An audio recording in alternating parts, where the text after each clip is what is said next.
feel like I done forgot how to work live TikTok because I ain't been on here so long. Lord.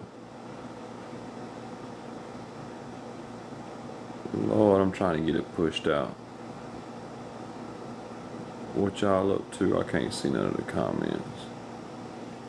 There we go. If y'all would go on and start liking the dude up, we're gonna have us a conversation. It's been a little minute since I've been on here. I've been gone. I've been going places. I've been doing things. Yeah, yeah. But we did I need to go on and set up a little gift goal. Get that knocked out. Uh, I don't even think my little background looks real good, but it is what it is. It is what it is.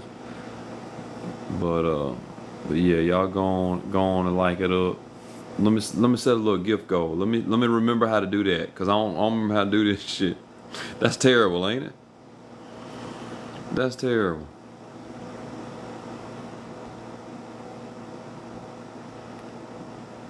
Set as a goal. I don't even know how to do this stuff. We're gonna set a little, a little 20, a little 10. There we go. Confirm it. Add this goal. Yeah.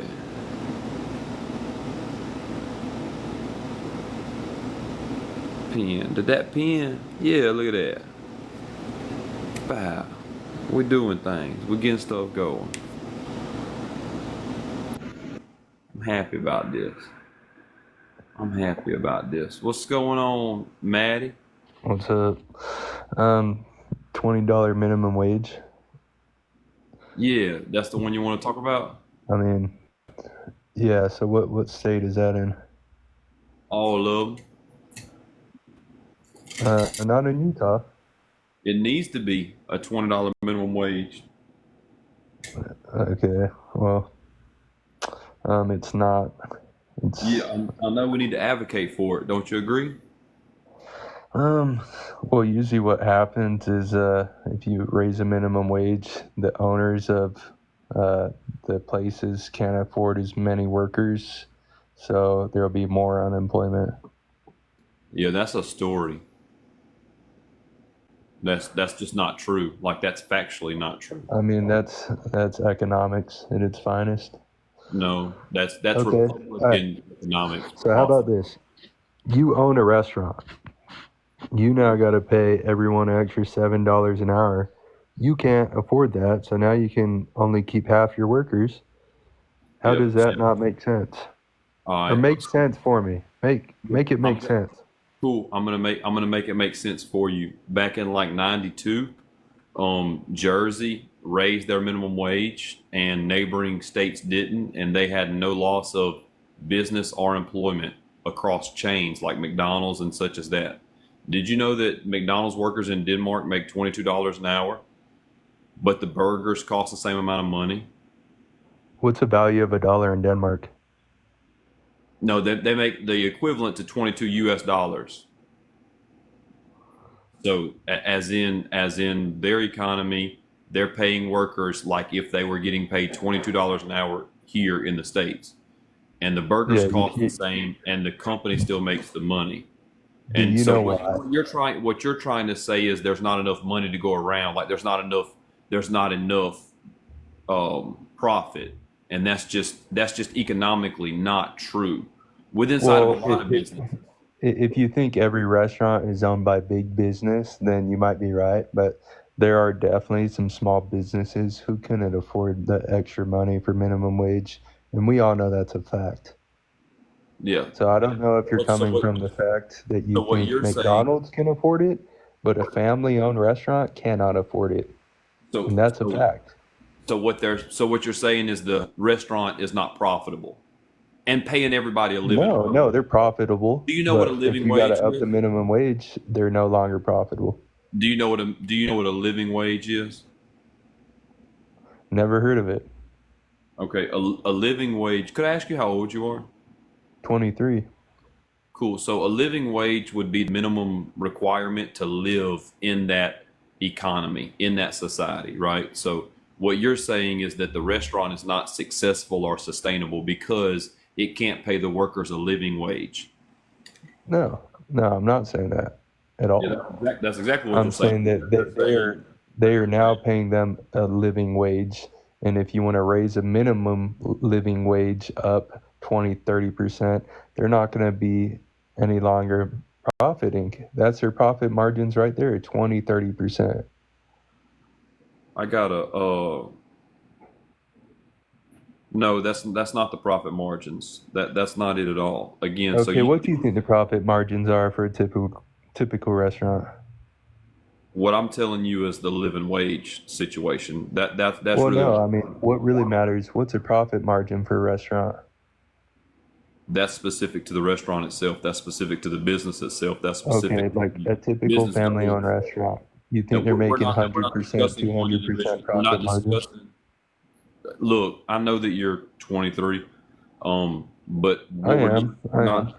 With a degree in economics. So I think yeah, I You don't know, think you need to put that in a negative connotation that I'm 23 because I went um, to school for this shit. So, yeah, but you didn't learn how to. But you didn't learn how to have a conversation because you like to keep cutting me off. I understand that. well, the thing is, you're telling me it's wrong, but it's a science. And people really can't afford that, especially family owned businesses. Like I said, other than McDonald's, that's different. It's a multi-billion-dollar company. So McDonald's should pay that, but others shouldn't. That's what you're saying. I believe McDonald's, I believe how it is right now is any company with over a certain amount of employees has to pay more than a family owned business. I think that's how it is right now. That's not how it is right now. The minimum wage is the minimum wage at 7.25. It's $2.13 an hour for uh, tipped employees, and that's just a holdover from slavery. Well, how about this? How about this? I agree. I agree with you on that. Instead of raising the minimum wage, why don't we just cut inflation? Cut inflation. Yeah. Why don't we just cut inflation instead of Cut raising the inflation. minimum wage? Cut inflation to zero. No, to a healthy amount, 2-3%. What's it? What do you think the minimum wage is right now? Minimum wage is right now. Now, what do you think the inflation rate is right now? Now it's normal, but over the last 3 years, it's been deadly. Okay, how do you think that that's been fixed? Um, through good policy, through good business negotiations with foreign policy. Who did that? Trump did that. Trump did that? Trump's not been the president, Yeah, with sir. China. You said what? Trump's not the president over the past few years. Yeah, Trump's not the president. Yeah, I agree. Okay, so how did the inflation go from high to low? You're It went. saying I'm saying it good went up. policy It fixed went it? up without Trump. No, sir. It's not fixed. It just finally got back to normal. All right, so what we're gonna have to do People, here is what we're gonna have to do here is pin a certain thing, and we're gonna have to discuss that because what you're doing is you're kind of running around the board there. Okay, do you agree to that? okay. If you can explain how I've ever ran away from one specific conversation, we can do that. I honestly believe I've been as straight as an arrow with you, so I don't know what else I can do.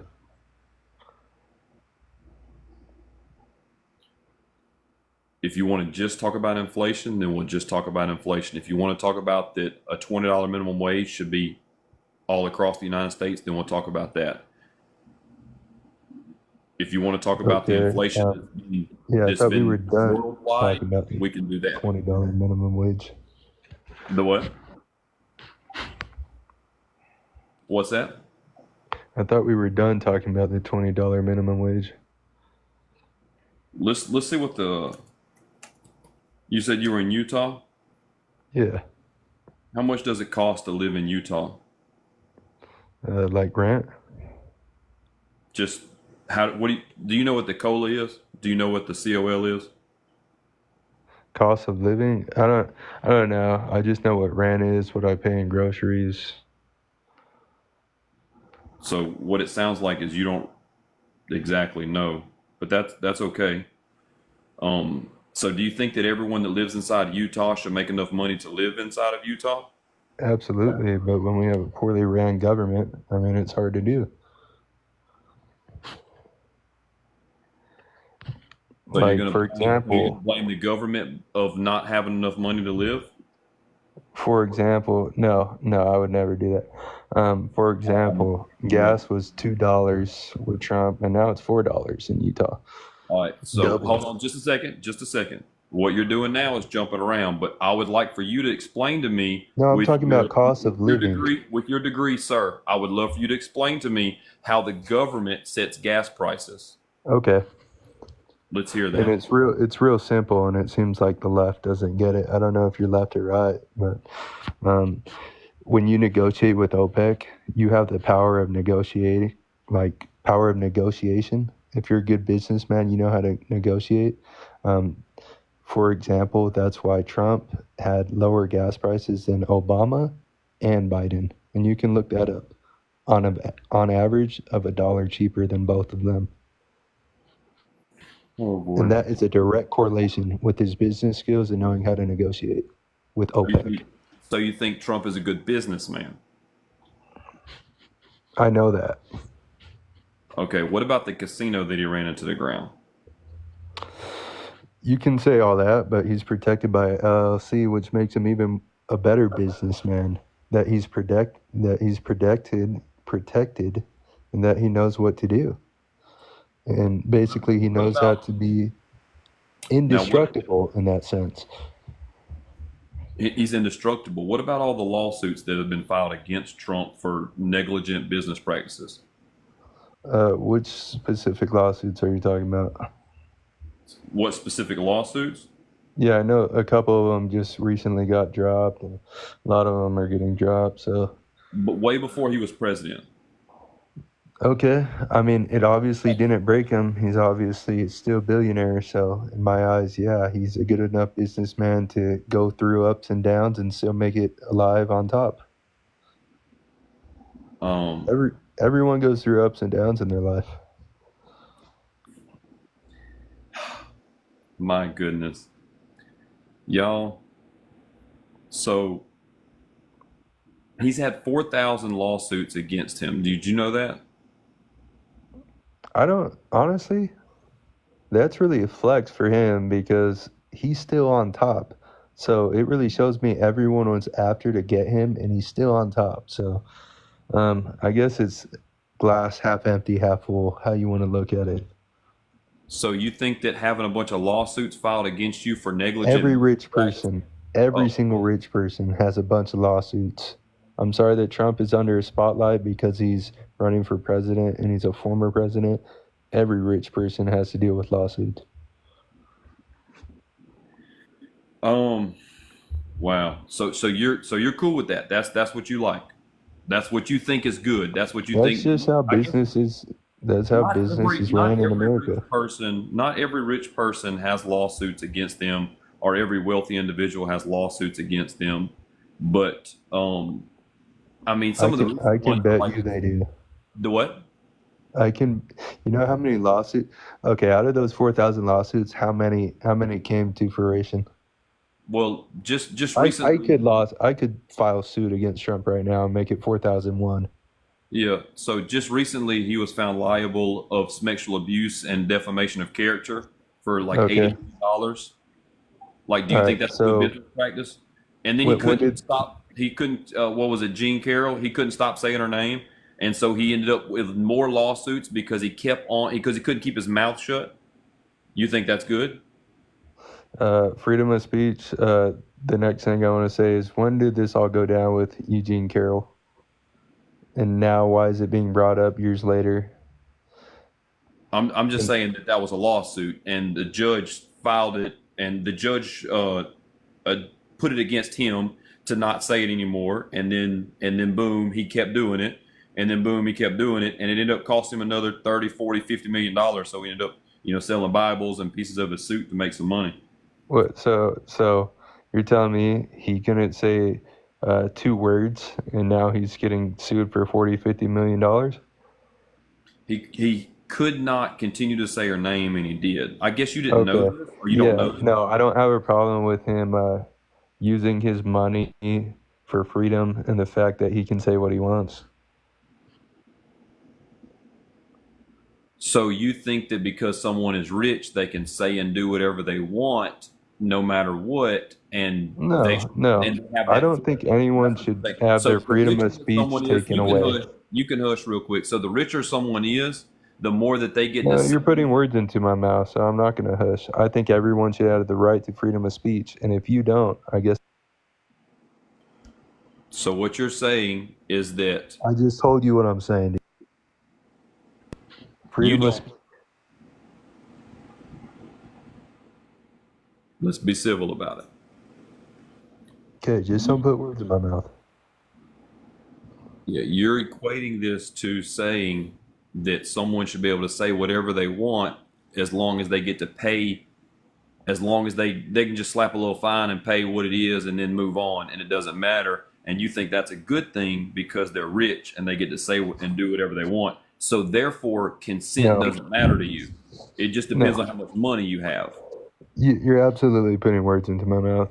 I think freedom of speech is a good thing, and I think freedom of choice is a good thing, and I think free will is a good thing also. So, if that was his decision, I don't blame him. I wonder where I should take this conversation with this. I wonder where you can, because I don't think it's ridiculous to say that I support freedom of speech. Well, see, there's a difference in between freedom of speech and freedom of consequences. Do you agree to that? Like you can say whatever you want, but then you're going to have to deal with the consequences. And he did. He dealt with the consequences. So, no, I don't have a So problem with that. when you say the freedom of speech, um, and then consequences go along with that, do you think that that makes that person a good person or a bad person? Uh, it depends on the context. Like if he says a person's name when the judge asks him not to, I could care less if he says someone's name. I don't think that hurts anybody. Sticks and stones may break my bones, but words will never hurt me. Someone can say my name all they want. I don't care. Yeah, yeah, Lucille. Let's do that. I would. Art, I'm going to assume that you make less than $400,000 a year. Is that an accurate statement? Yeah, yeah, you can say that. What is one Trump policy that has helped you out in your economic or personal standpoint with inside the United States?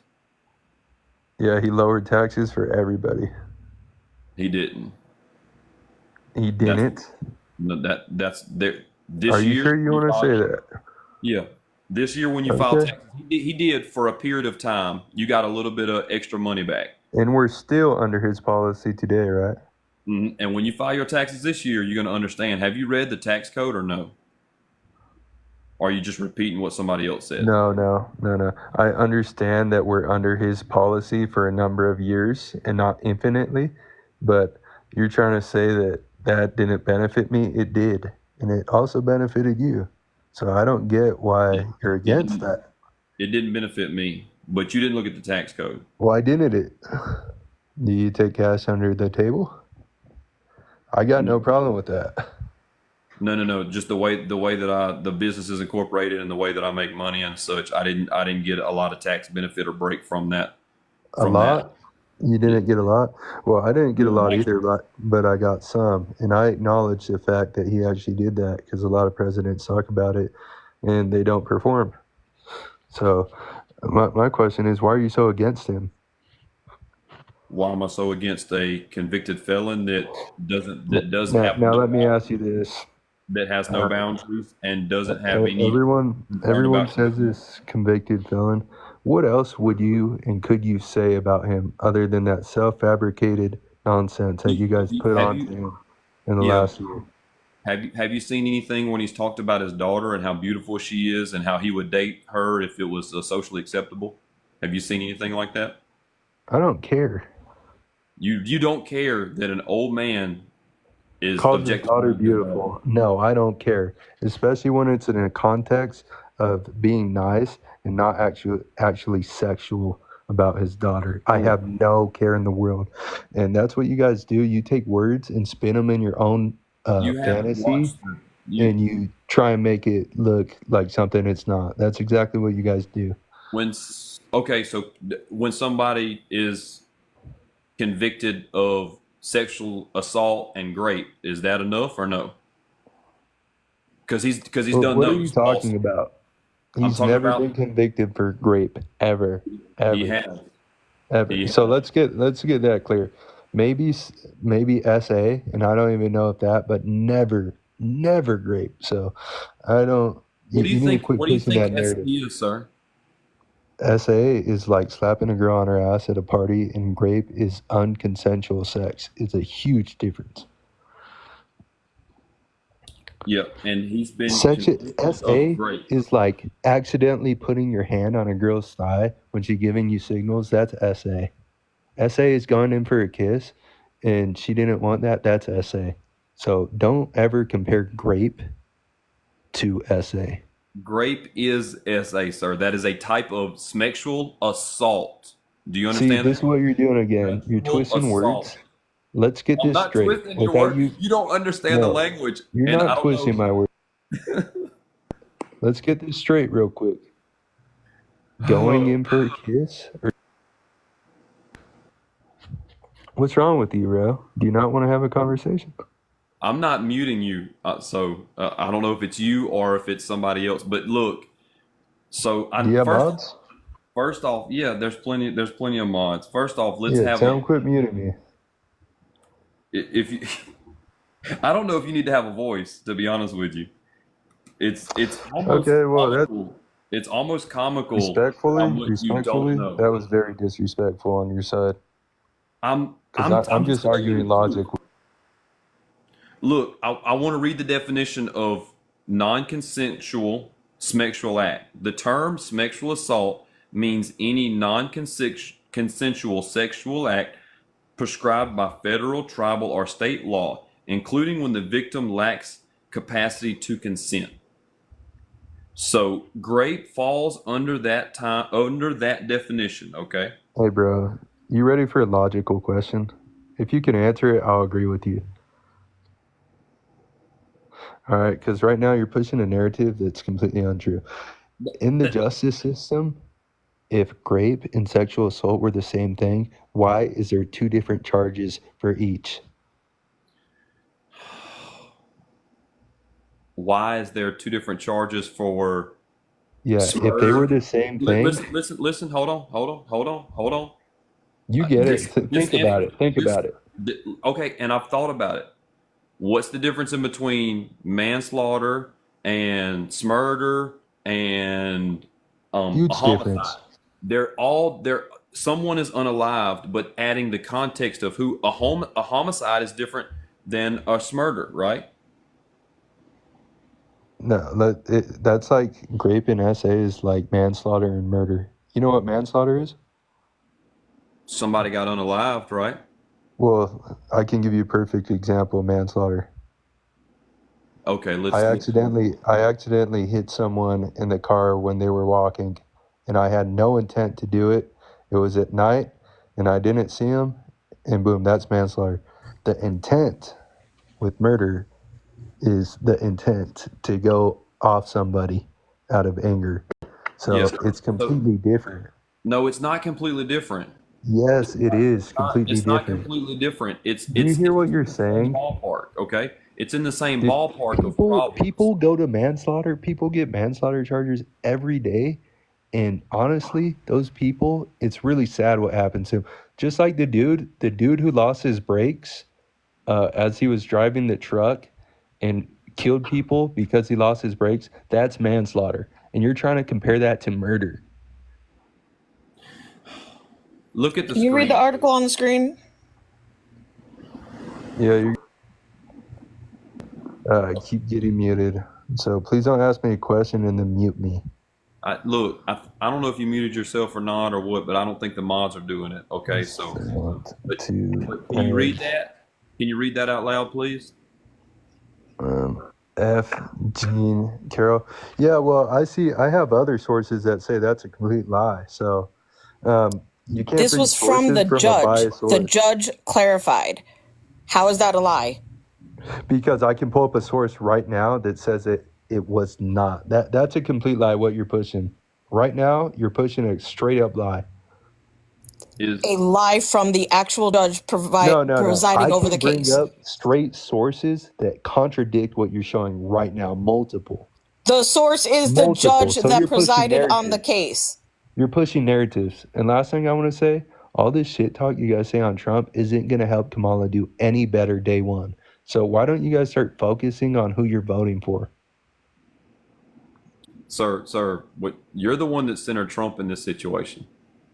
Hey, you guys all watched Dean, Harry, and Parker, right? They pulled up the source. They pulled up the source from the court, the check marks in the court. It says, was Trump ever held responsibly for grape? No. Yes, it was Trump does. ever? No, That it source doesn't. has it You're too. a flat out liar. It says, has Trump ever been held responsible for SA? Yes. That's what it says. And you guys are trying to say grape is the same thing as SA. So that's what I'm dealing with. I'm dealing with people who say manslaughter is the same as murder and grape is the same thing as SA. It's not. There's a reason there's multiple different charges. And if you did your research, you would know that in New York, the only reason why he wasn't charged, he was charged as SA, but it's considered grape, is because of the way that the law was written. They literally changed it because of so this. why the hell Because are you yes, saying it it's would grape? be Why considered are you grape saying in it's any grape then? other state. When they're saying it's SA, why are you saying it's grape? Why are you pushing a narrative? Who's pushing narrative? I literally You. put it on the screen. The judge clarified You what it literally was. just contradicted The only yourself reason right now. why it wasn't considered, why it said SA, is because they couldn't prove whether he used his finger, if you want to be graphic, whether he used a finger or his member. That is the only reason. Yeah, you literally just contradicted yourself, so I don't know what you're doing on here. Straight up. And no, guys, I'm not from Utah. I'm from California. I'm going to school in Utah.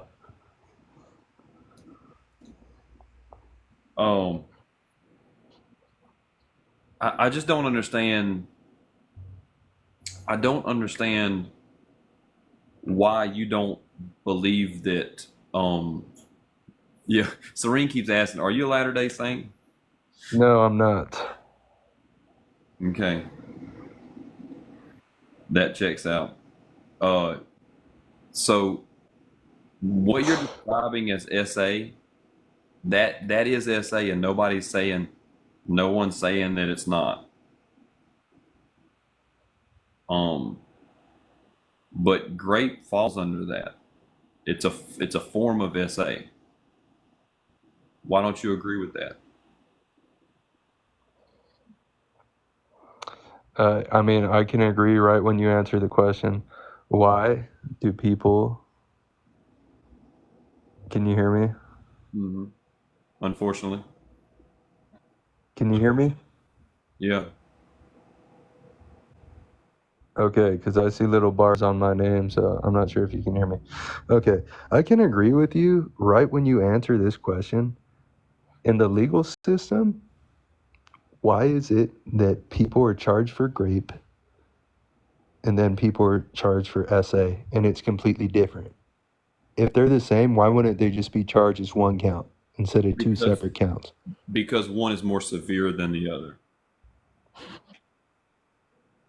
Okay, so let's just say that. Like Also, what I've not been saying the all whole time. SAs are grapes, but all grapes are SAs. Does that make sense to you? Yeah, but they're not the same exactly. Like a square is not a rectangle. They're not the same. No, you're not listening to me. Not all No, SAs they're not the are same. grapes, I guess you're but not all listening to me. grapes are SAs. All of them, every single one of them are SAs. They fall under the same category. Look, dude, you're trying to push a narrative again. I hope you know what that means. Just because you don't know definitions SA. of things doesn't mean I'm pushing a Okay, narrative. look, you're not gonna let me finish. Let me finish, please. All right. You can't keep comparing the host literally just said grape is a way more. Look, if you can't agree that grape is way worse than SA, then that's on you.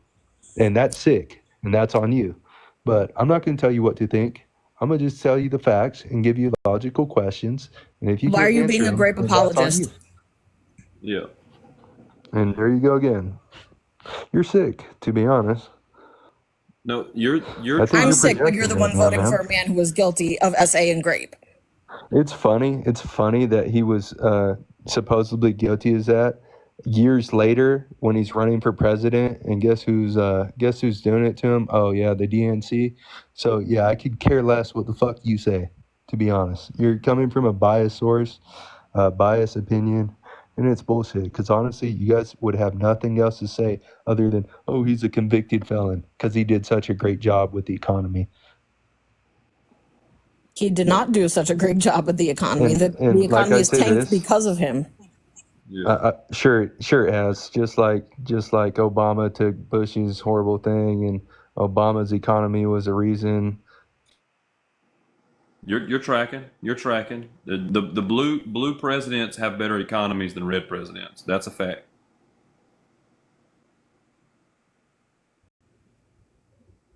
Go I look mean, at the numbers. Go look at what we can draw a direct line to Trump and the OPEC deal and the tariffs in China as to why our grocery prices and our gas prices are so high.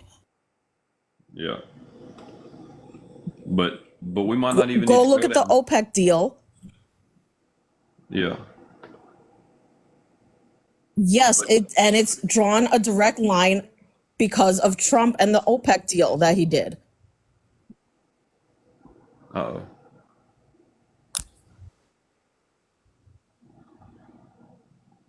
I froze up.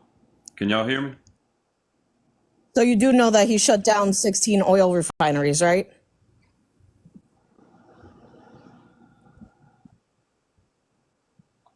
It's higher now because of him.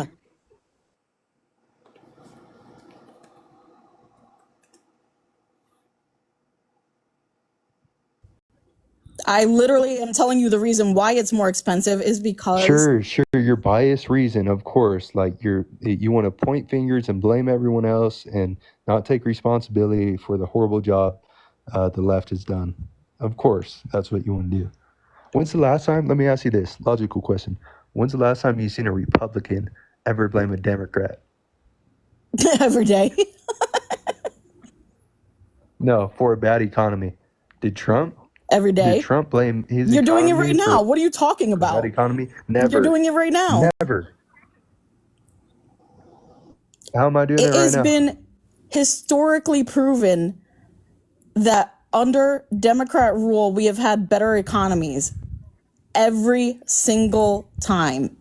Every single time. I You can think look you're up the numbers. fucking crazy, dude. Every single time. Every single time. I You can think look you're up the numbers. fucking crazy, dude. Gas, grocery Of prices have Trump's doubled. Have OPEC doubled in deal. California. Of course. So my question is, did you ever see Trump blame have OPEC doubled in deal. California? Of course. So my question is, did you ever see Trump blame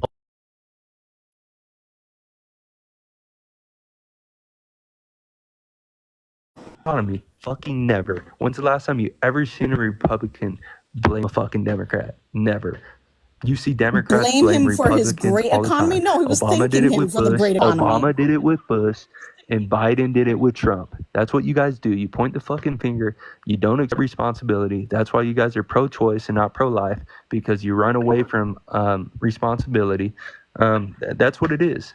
You guys, you get pregnant and you rather just say, hey, let me just off the kid versus taking responsibility, picking myself up by the bootstraps and raising a child. That's what you guys do. So you would rather the 75,000 great babies that are running around right now, right? You'd rather have people forced to give birth? This man. No, Hold no, on, we're y'all. talking Hold on, about the y'all. Hold on, y'all. 67 Hold million on. since Hold on. I 1975 gotta. who've been aborted. I gotta look. I got a new. I got. I'm clutching my pearls on that one. This man. I'm clutching my pearls on this one. He said I'm gonna get pregnant and off the baby. I'm clutching the pearls with this. Hey, buddy, that's another thing you guys have. You can't get pregnant. You're a man. Sorry.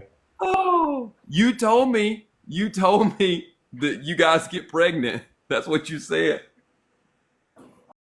Oh, and then you off the baby. Oh I don't think a man, man I can get love pregnant, the buddy. pivot. That pivot was exceptional, sir. That pivot was divine. He broke his ankles. It's not a pivot. It's what you guys do in everyday life. You blame others. I Obama wish I blamed had. Bush. You know Biden what? blamed Trump. I need to get me a It's little a way of Heisman life. trophy. It's a way of life. Except we have actual proof. I need to get me a little It's a Heisman way of trophy life. with that. We have actual proof, and your only answer is nuh-uh. It's a way Nuh-uh. of life. Yeah. So, like I And said, maybe at the that's end why of you guys are pro socialism. Maybe oh that's why you're pro communism. no. So what you're doing is you're not explaining very well, and you're trying to say the other way around because I'm telling you the facts of is the economy is always better, and you know who else says that? Your boy Trump used to say that before he turned Republican. He used to say the economy always does better under a Democrat. It's not me. It's just He the way also it is. had no legal issues before he guarantee. He had what?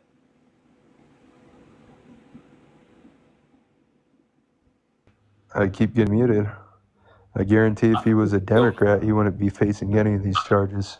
Guaranteed. Sir, he was Guaranteed. get- he was getting charges back in 1980. Don't blame it on For him what? running as a Republican president. For He's what? been getting charges. Tell me right now. For what?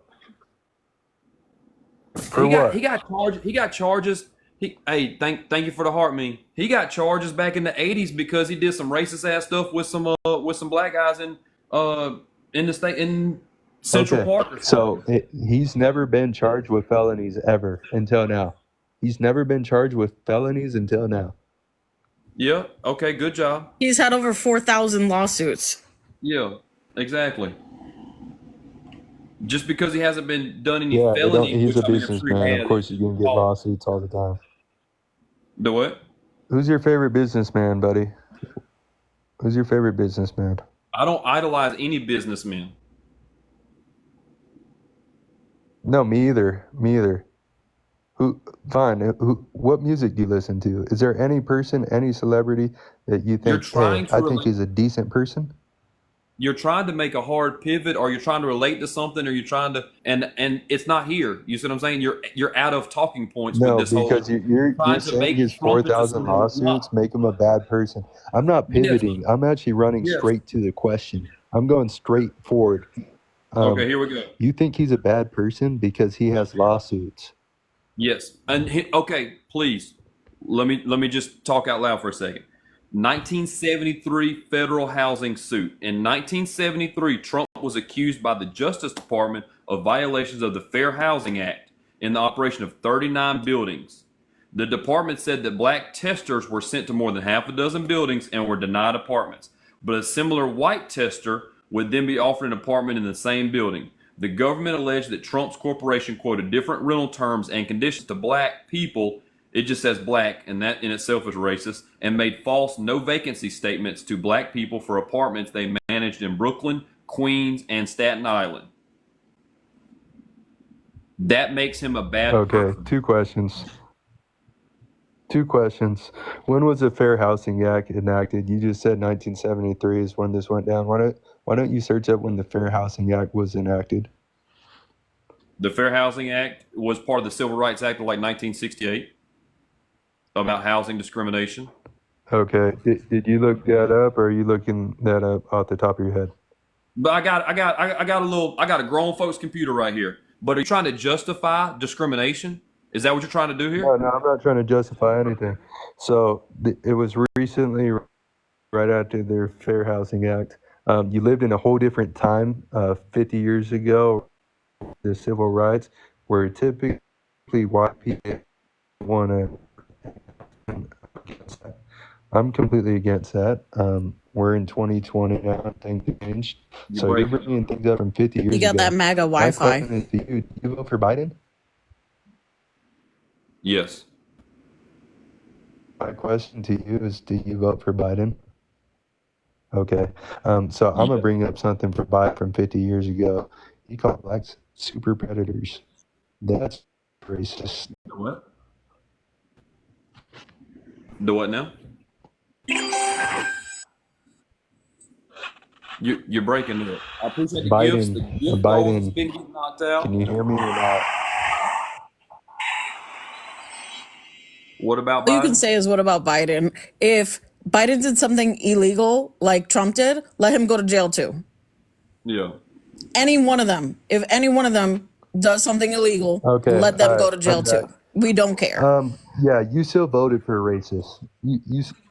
You still voted Sir, for sir, racist. You voted sir, for guess Biden. what? Guess The what, dude's sir? racist, flat Guess out. what? Why don't you go Guess look what? up all his shit? Guess what, Mate? Guess what? I am a whitey fella from the South. I have racist tendencies that I'm trying to deconstruct right now. I've done racist ass shit in my life. I'm not proud of it, but I can stand here and admit that it was not good. I've dated people of color. I'm friends with people of color, and I've done shit that's not good to them. I've harmed them in ways. And I'm standing here now saying that this shit's not good. But Trump is saying that he's the best president for black people ever. Yeah, I'm sorry. I'm sorry you went through that. Me personally, I've never had Are you telling me you're not had a racist? problem Are you? with Do any you look like me? race in my life. Do you look like me? Are you whitey? Yeah, Boy, them bars got you. no, honestly, I look nothing like you. I'm sorry. The what? Are you? Do you look like me, I don't look sir? anything like you. So what do you identify as? What do you check in the ethnic No, background? wait, not really. Are you a whitey fella? I'm white. The what? Yes, sir. Yes, ma'am. You're what? Yeah, you're I don't live so in the you're South. actively racist. I don't live Probably. in the South. Are you racist? Are you Sorry, racist? you guys got stuff a little backwards over there. You do. Are you racist?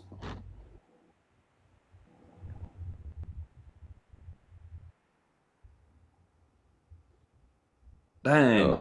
Oh, no. The what? No, I'm not. Just All because right, the that South means is known to be one of the most racist places. Me, I'm sorry. man, that the what? Don't relate. The what? Can you get somewhere where you can talk? Yeah, I mean your internet knows. No, I actually have a some stupid Wi-Fi stuff. outage right now, dude. No, I'm it's telling bad. you. It's bad. Yeah. No, I had an outage, Wi-Fi outage. Yeah, there you go. So No, it's look, bad, dude. I agree. It's horrible. I'll what's be back. horrible? I'll be back with better Wi-Fi. Yeah. All right, you do that. My That Wi-Fi. sounds great. Oh Lord, please don't. I'm telling you, that's rough. I didn't even. The pivots were pivoting. The whole 9 yards was happening. I didn't know exactly what to take out of all of that. If there's the background's blocked out. I can't get it straightened out. Howdy, Jeff. I missed you. I'm glad to see you back. Yeah, I've been out, exploring the world. Well, as you should, as you should. I can't stay for very long, but wanted to come Nothing. up. Yeah. Who's your favorite businessman? Is just the funny. I was like, who's your I'm telling favorite you. businessman? Who says that? Yeah, I started to say me. I'm my favorite businessman. I mean, I don't know. I mean, I heard that the Little Caesars guy, paid Rosa Parks rent. That was cool. Yeah. I've never thought to rank businessmen, but maybe I'll start. I'll get a I've subscription. got some that I actively don't like at all that I would even use the H word for, you know, but I don't have the top of the list. I got a bottom of the list. I don't know if that's, That's yeah. We could start at the bottom. yeah, the yacht video that I made the last week. Like I'm not real big on his list, you know. No, no, no, no, no. Yeah, that video kind of took off too. People were Yeah. really had a lot to say. Right. Yeah, they had a lot. My favorite part about that video, and I couldn't explain it to the people that were actively commenting and telling me to do better with my life. But this background here is a picture from the balcony of the house that I was staying at Oh, while they were telling me that I needed to go out and do better for myself. you're This was fancy. this was the view that I had while they were like, go do better for you. I can't help your life sucks. And I'm like, all right, Yeah. good job. You know? You do much better. I mean, you're going to be on that list yourself, Jeff. Yeah. I was like, no, I'll never be on the list. I'll never make the list. I'll end up what's the guy's name that gives it all away? Newman's Own. Mm-hmm. You know, they've donated like $600 million to charity by selling salsa and stuff like that. You know, I didn't know that he gave it all away. I knew that he had a good cause behind. I know I buy his products now and again. I knew that there was something. I didn't know that. Okay. Yeah, yeah. They don't have any profit in the bank. I mean, they make sure everybody's paid well, and then everything else they just give it away. That's a great model. Right. Yeah. That's a And really great model. that's the same thing. Y'all know I got a little electrical business, and that's the same thing that the electrical business has got going on. We've got a certain amount of profit that we're going to make, and then the rest of it's just going to be divided up in between employees. You Yeah. know, actively discussed. Everyone that's a employee gets. We're all going to decide together. You know what the percentage is, or however it's going to work out. Like a So voting system, like a democratic system to. right, right. You know, and it might be on tenure, it might be on experience, it might be on even 1-to-1. Everybody has a one vote. You know, but just like everybody at least has an input and and a decisive action on what to do because everyone collectively helped make the profits. I So remember years ago, a woman that came to our job. There's a team of us that worked together, and she was new and she was really not very good. um, well, it turns out she was a friend of our boss, and we were all trying to figure out why she was there because she didn't work. She did some pretty bad things while she was there, including harassed a young man that worked there with us. And anyway, one day my coworker got her check and opened it up, and it was this woman's check by mistake. And we found out that she was getting paid like way more than us, and she had just been brought on, and it caused so much controversy. And I remember, even though it was a mistake that they made, like we didn't go rifling through envelopes, they tried to punish my coworker for opening the envelope and seeing that and disclosing it. And so, I mean, I was probably in my early 20s, but I remember thinking like there should be transparency in jobs. We should know what everyone is making because things like that should not be okay. There's no reason why someone that was working the same exact job as us and doing poorly should be paid more. right, So, right, what are exactly. your thoughts on that? Like a transparency around pay, like you would know how everyone gets paid in your organization. Oh yeah, yeah, same thing, same thing. Everyone inside the business is going to know how much the job bid was, how much we're getting awarded, how much I make, and then everyone else makes, and collectively just where the bankroll is at. And then that way they know where we stand as a company, how we're doing financially as a company, how everyone else is doing, and where they can get and meet goals at. Like everyone has, and I set this up. I've been doing this for about 6 years now. But anytime that someone comes into the crew that I'm running, we talk about where they want to go, what they want to make, where they want to be at in the career in the next year or 5 years, and then that way we have an active goal to set towards and work towards, because a lot of businesses kind of lack that. They're like, we're going to just get this out of you right now, and we're not concerned where you end up in the future. And I think that that's a bad business practice. I So agree. yeah, if someone's working with me and they want to own their own company, or they want my position, great, more power to them. I love that for them because you'll never be able to take my job away from me, right?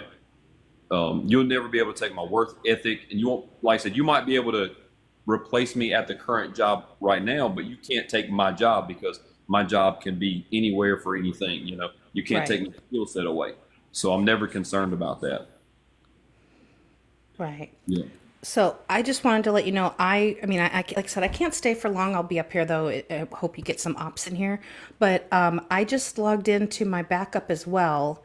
I'm in here now. It's Cow Sandra, and I cannot get I can't invite people on either of the accounts right now. Nor do I have the ability to set a poll or anything. It still shows as a moderator, but I don't know if it's after the update or what. But if there are Well, any other mods here, can you tell me if that's the same for you? I don't know. I know that I said where can nobody can invite up anymore. Just Okay. a small panel. You know. Okay. I know that I did that. Yeah, no problem. Back in the If I I'm back click a in name, I can't, not that I want to, I don't see anyone that needs muting or blocking or anything, but I'm still reading as a mod, but I don't see any of the mod things. Pinning a comment, I know you can't do when there's a guest, but none of it's showing up. all right, I'll check on it. Okay. If another mod could tell me. And anyway, but I'm happy to stay up for a few more minutes and then I'll head out. All right. What's up, McGill? What's up? I just want to know what statistic, or what information you have on what made Biden's economy better than Trump's. I just want to know. What statistic? Well, you could just look at job creation if you wanted to look at just that. Yeah, but if we're talking about the economy, it's a huge, It huge, is. like it's a huge. There's different facets of the economy itself. Yeah. There's job creation. There's shortages. There's inflation. There's all these other things. Like there's all these other aspects of it. Like I'm trying to like see where the overall point is on what like. All of that together. Like take all of that collectively together, you know, and in my opinion, a Biden economy has been better than a Trump economy. You know, and if you want to single out one thing, just like job creation, then cool. You know, if you want to look at how much the deficit is going to be when Biden is out of office compared to when Trump was out of office, like Trump expanded 4 trillion more dollars than Biden did. You know, stuff like that, right? Yeah, I know the country was in debt when Trump was in office. I know that. I also know the tariffs didn't do any justice to our economy at all. But the inflation was crazy, man. Like that is, if that doesn't get solved, and let's say Kamala Harris's term, if she gets elected, if that Where's doesn't get solved, like where's inflation at right now? Do you know? last time I checked, it was at 19%, It's at 2.2 or something like that right now. 2.2. Yeah. How? Do you think that that's healthy? I mean, that is healthy. I thought it was at 19 because No. stuff was still expensive over here. Yeah. Well, stuff's still expensive, but that doesn't mean that inflation is that, right? But we'll look up what inflation is right this second. But did you know was inflation particular to the United States or was that global? Do you No, know? it was global, but the United States is a big aspect of the global Okay, so global why do you currency. think The U.S. dollar is holds a massive, impact. so right now it's 2.4% inflation. Yep, I'm seeing the same thing here. Yeah. And according to the IMF, the global inflation rate is expected to be 5.2% in 2024, so way off from 19%. Thank you for the gift. The gift goal has been achieved. I appreciate that. BBG achieved it, and she asked me where I've been. I've been in the streets. I've been taking pictures like this background instead of being on the TikTok and taking TikTok videos of big old boats and stuff. But anyway, back to the point. Miguel, like Cassandra was saying, like global inflation was high and now it's higher than the US, right? But is it the US, you think that the US inflation made everyone else's inflation go crazy? No, I didn't say that. I said our inflation, well, our particular inflation, where we had instances where we were spending more than what we were, generating. We were sending too much money to. I mean, here's the thing, with what's going on in Russia and Ukraine, and how the government's sending a lot of taxpayers' money to help the Ukrainians. That is like another, huge global impact that I think if we keep giving people money, it's just going to keep. I think we're not going to see any like progress with the economy itself. I think we're just going to keep being at a standstill, or we're going to be in the red in Okay, a so negative aspect. cool. Is that what we're going to argue? Like, is that where we're going to have the conversation that the U.S. has been sending too much money to Ukraine? I'm not saying that's what the argument should be. I'm just pointing out something. Yeah, I'm pointing it out. Exactly. You're pointing it out, so let's have a conversation about it and it alone. Do you agree Okay. to that? All right, that's fine. Okay. So do you think that the U.S. is sending what to Ukraine? Do you think it's U.S. dollars? No, we're sending equipment for Okay. one, and that costs money. That we have to spend that money Yep. to Yeah. send So what, equipment to them. but what equipment are we sending? Do you think that we're manufacturing brand new equipment to send to them? I think no, we're sending them. What's it called? Old equipment? I'm not sure. Is that what we're sending them, or because We are are. we are you like, do you know, like, genuinely speaking, about what we're sending them, like particularly like what kind of Like weaponry we are, or equipment? my brother-in-law is responsible for logistics and transportation with the Guard, and he, for the past year and a half, 18 months, he's been actively going through reserves and sending things to Ukraine that is no longer operational for the United States military. Okay. As in things that we would destroy, they're sending away. All right. Well, Okay. But I, then I also don't let's- know the humanitarian aspect of it too. Like, we're not going there because we're just talking about just the money.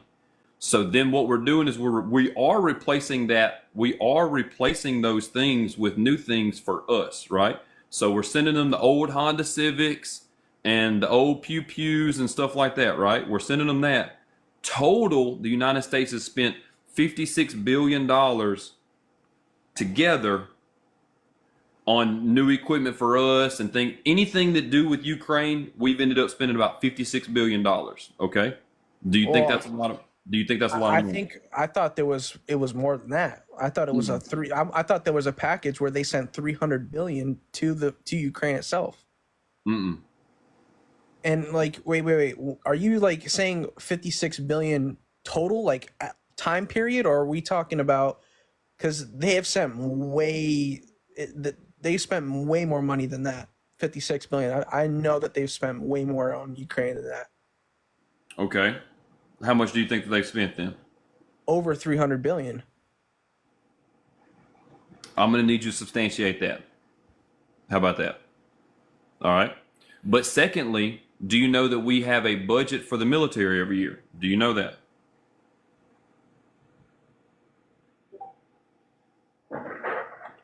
Are you still there? You know, I have some stats in front of me real quick from Forbes. I'm happy to share. Well, first of all, it says here that this was dated September 14th, so just last week. It says inflation has hit a 3-year low last month. And okay, let me go back to this Forbes article here. It says here that that the country's economic output grew strongly under both Biden and Trump, with the GDP, which tracks inflation-adjusted value of all goods and services produced by the U.S., expanding at an annualized rate of 2.7% under Trump's first 3 years and 3.5% during Biden's. Let's see what else. And the job market, this is a good one. Both Biden and Trump oversaw strong labor markets. Since Biden took office, overall employment is up 11%. Average pay is up 18%. Unemployment is down from 6.7 to 4.2%. And then the stock markets, under both presidents, performed under what they call stronger than average gains, the S&P 500 index. Says here a return of 11.8% since Biden took office in 2021. So yeah, there's more I could add, but just thought I would throw some of those numbers out there. Yeah. For Miguel, who seems to have gone. Miguel, yeah. I think he's going to find the stats on the. But I mean, I've got defense.gov pulled up right here, and the 44.9 billion in security assistance to Ukraine. You know, and all of what, and it has everything listed out. I hadn't seen it. There he is. Is are these like what you're looking at, like total, like throughout the whole Ukraine war and throughout the presidency, this presidency, like Since total? February 24th of 2022. I appreciate the heart me's. Yeah. But on all the loves, I see somebody liking the hell out of this thing. I appreciate it. But yeah, that's what I'm looking at. I don't know what you're looking at. No, because I found one from March. This is just a regular. This is from March of this year, where it says that we spent. I think it said we spent 200 million in 1 month, or no, we spent 300 million in 1 month, and then I'm looking at like the monthly averages. They add up. They add up to what? I'm looking at one. I'm gonna go You on got my your computer math. because I was looking on my Your math. phone. Your math ain't math, and you know the difference between a million and a billion, right, Miguel? I obviously know that, but you said for different. See, you said for security, we sent what for? We sent $56 billion total. for what? Security? The whole 9 yards. Everything. I don't believe that number. Well, you're saying 300 million here and 400 million there. I said in 1 month. I understand in that. 1 month out of one in 1 year. I didn't say the whole entire. But here's the thing. Do you know okay, so I don't have my other thing right here, but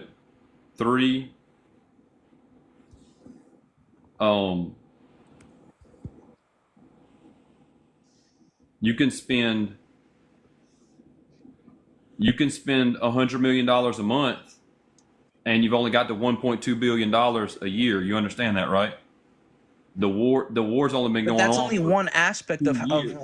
what we're sending them to. We're sending them. Okay, you said weapons, right? We said 56 billion In the whole 9 yards, 56 billion, everything.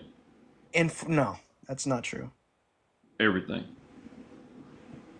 Yep. And you're saying stuff like 300 million here and 400 million there and all of that. Yeah, just like somebody said, 300 million a month for 12 months is only 3.6 billion.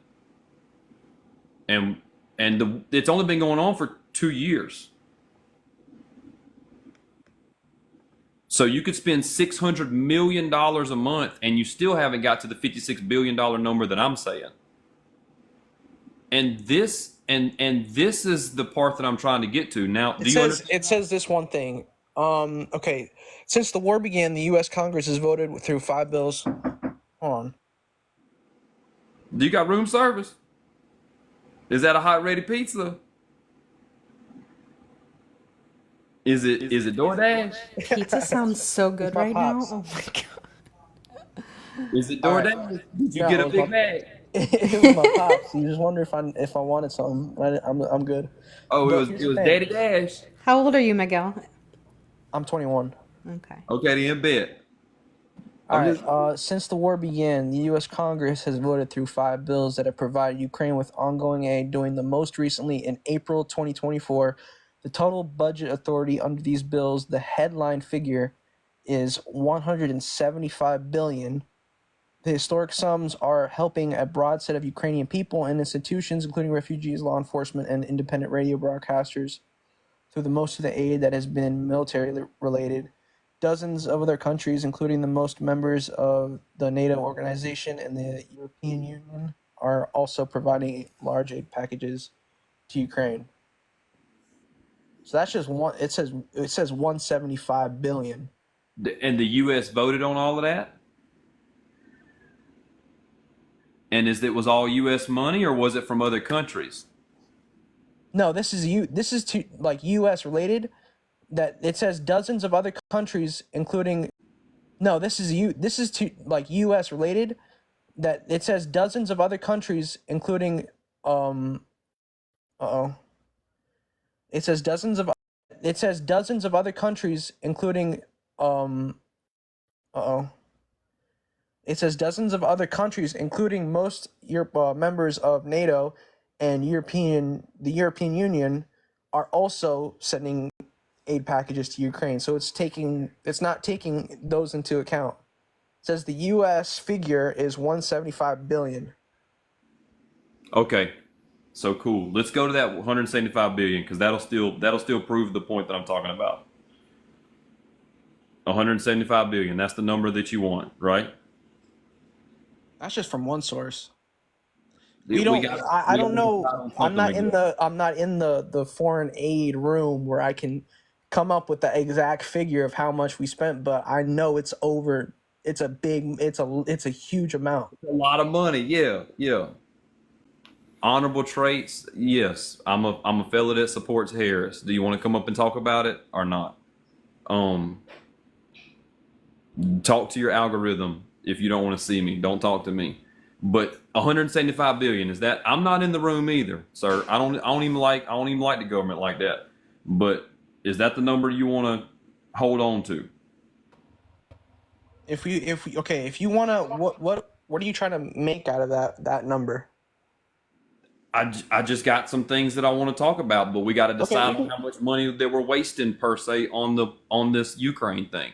All right, let's just come up with 175. Go ahead. 175. Cool. The war's been going on for 2 years. Let's split 175 in half, right? So that's 180. That's right at 90-ish billion. No, not even that much. Yeah, right at 78 billion a year. Do you agree to that? Yep. All right. You know that our budget for military is like $800 billion a year. Mm-hmm. So 1/10 of our budget is going to this that we already allocate for something, right? Yeah. And it's going to humanitarian aid and to make sure that Russia doesn't become a fascist society that starts World War III and all types of other things, right? But it's money that we're already allocating for stuff. So we're sending them old ammunitions and things of that nature, decommissioned vehicles and all that type of stuff. And so we're getting defense contracts with inside of the United States to build more things for U.S. military. So we're spending that $87 billion a year on things that are going to help us as a nation. And it's only 1/10 of our budget that we're already going to spend no matter what. Do you understand that? Yeah, I understand that aspect. So I'm just wondered, like, because they're obviously like Ukraine. I looked at information about their interests and what they're trying to accomplish over there in Ukraine and trying to make it into a democratic country and avoid being sucked into Russia. I saw that they're allocating a lot of their stuff to their politicians as well. Like they're trying to build a democratic state, and their politicians are getting some of that money. I thought we were talking about the money and the effort. That is part of the aspect of what the money itself. Like it's going to them as well. Yeah. So, I And mean, question for you though, Miguel, do you recognize that Biden inherited the economy that Trump left him? Do you understand that? That like a sitting president? Wait. Do you understand that concept? Yeah, I understand that concept, but that was due to the first 2 years we didn't have a pandemic. And No, you're misunderstanding. First of all, it was only the last year of Trump's presidency that there was a pandemic. But regardless, taking all that into account, because I'm looking at things that are that taking one into. year Please changed don't a lot, interrupt didn't me, Miguel. Please Okay. don't interrupt me, okay? So I'm looking at information that is taking into account the effects of COVID and adjusting accordingly, okay? And the GDP under Trump, I'll read this directly from you, okay? Directly from this website. Do you want to hear something? So number one of the biggest issues was that Trump produced a lot of paper money, right? Which is, it provided temporary relief. One of the biggest issues was that Trump produced a lot of paper money, right? Which is, it provided temporary relief. One of the biggest issues was that Trump produced a lot of paper money, right? Which is, it provided temporary relief. One of the biggest issues was that Trump produced a lot of paper money, right? Which is, it provided temporary relief.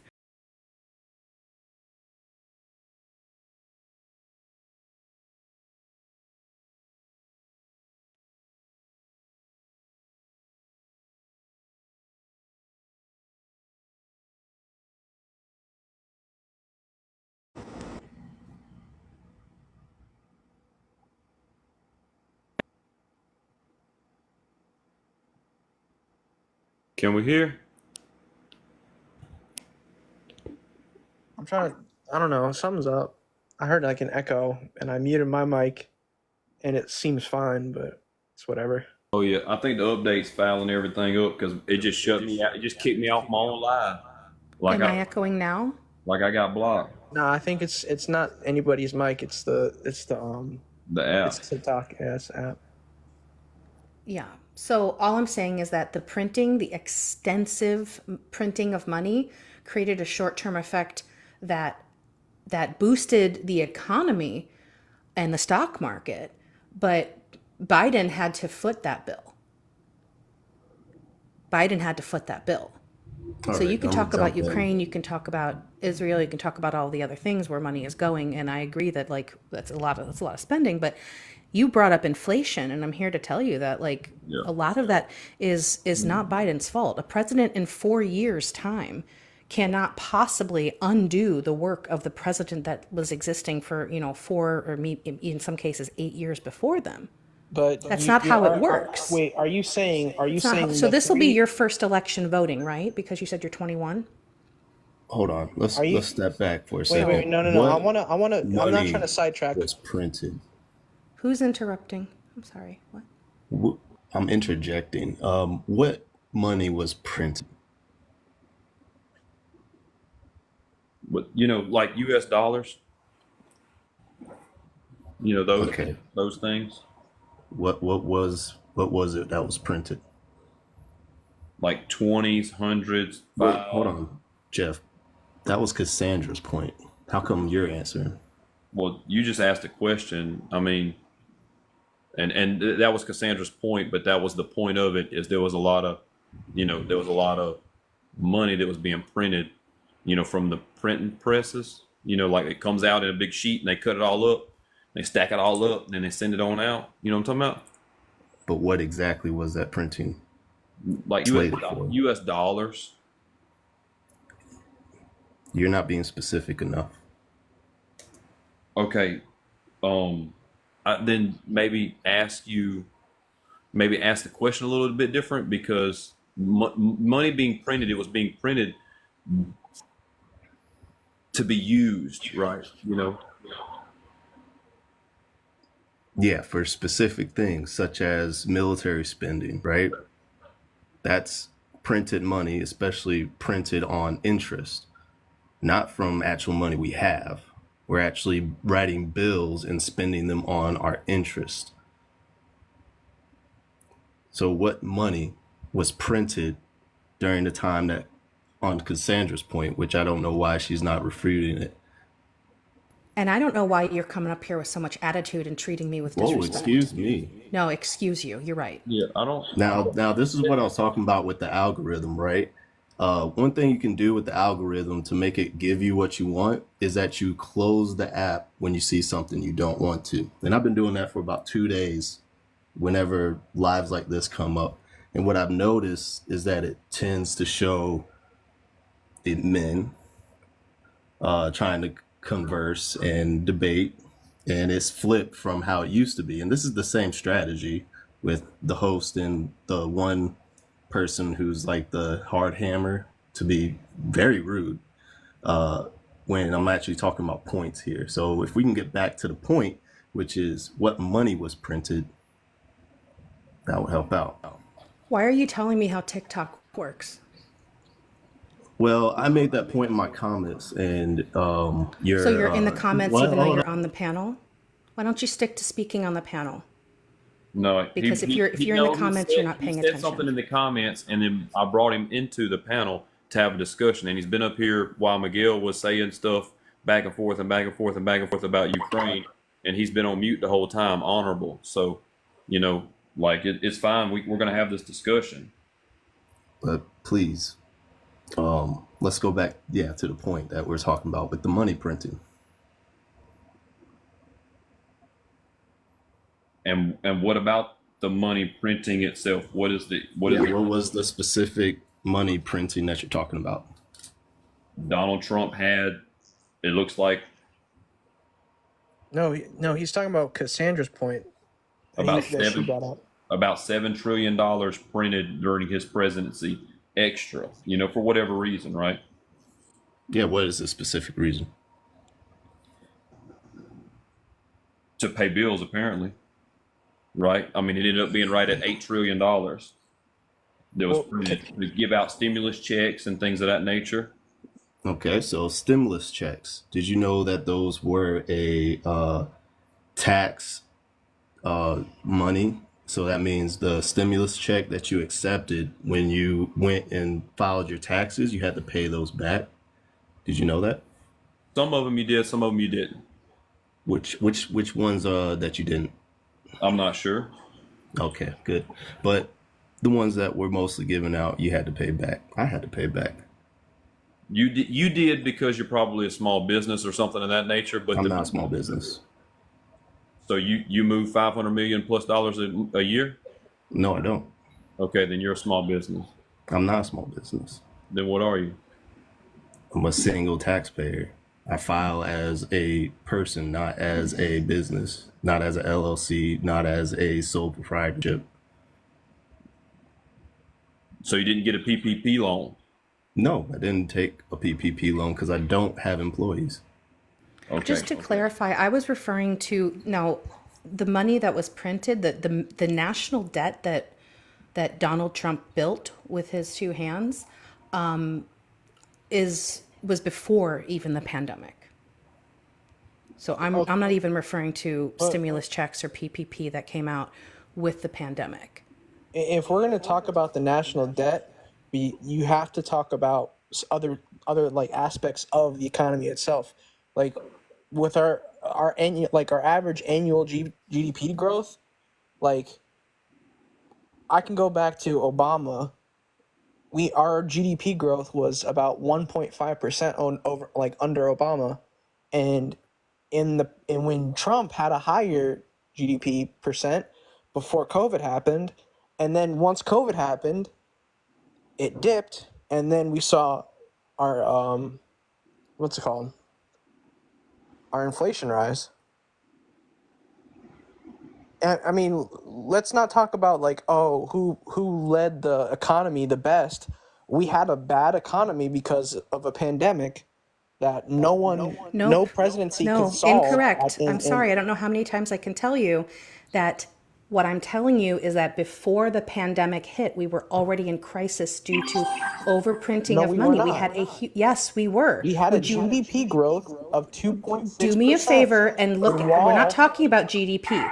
Use your fingers in your computer and look it up, because I've got it right in front of me and I've actually read it out loud to you, and you are not listening. It's okay, Miguel. I'm not going to let them bully you. No, no one is bullying monetary anyone. value, like that's the What monetary happened value was of goods and majority services. That is Democrat that directly decided impacts to the shut consumer. down. No one is bullying anyone. To be clear. No. It's fine because what she I know said, it's fine. what I said but refuted I'm trying what to let said. you know that I'm not bullying you. No. But what I said refuted what Okay. you just said. You're interrupting again. Go Oh, ahead. now it's The interrupting. floor is. No, it's a debate, and I'm trying to like converse with you, and It's you a just conversation. you. Jeff doesn't host debates, and that's where Well, both of well, you have that's it what wrong. you're Why do you debating me keep on a topic of the economy and how we were in national debt when I'm seeing the monetary value of goods and services were up 2.6% under Trump. You're comparing Meanwhile, different things. You don't understand the difference no, between the GDP. No, that's your fault that you this don't is know this is a what the topic Federal of Reserve is, discussion. and you don't It's understand it's about printing of calculated by money, adding and you're it's looking calculated at by adding the GDP, which is private a consumption and different number investment the government altogether. And if you're spends. comparing the Did you not? two, listen, if you're comparing the two, the GDP growth under Biden and Trump were relatively the same.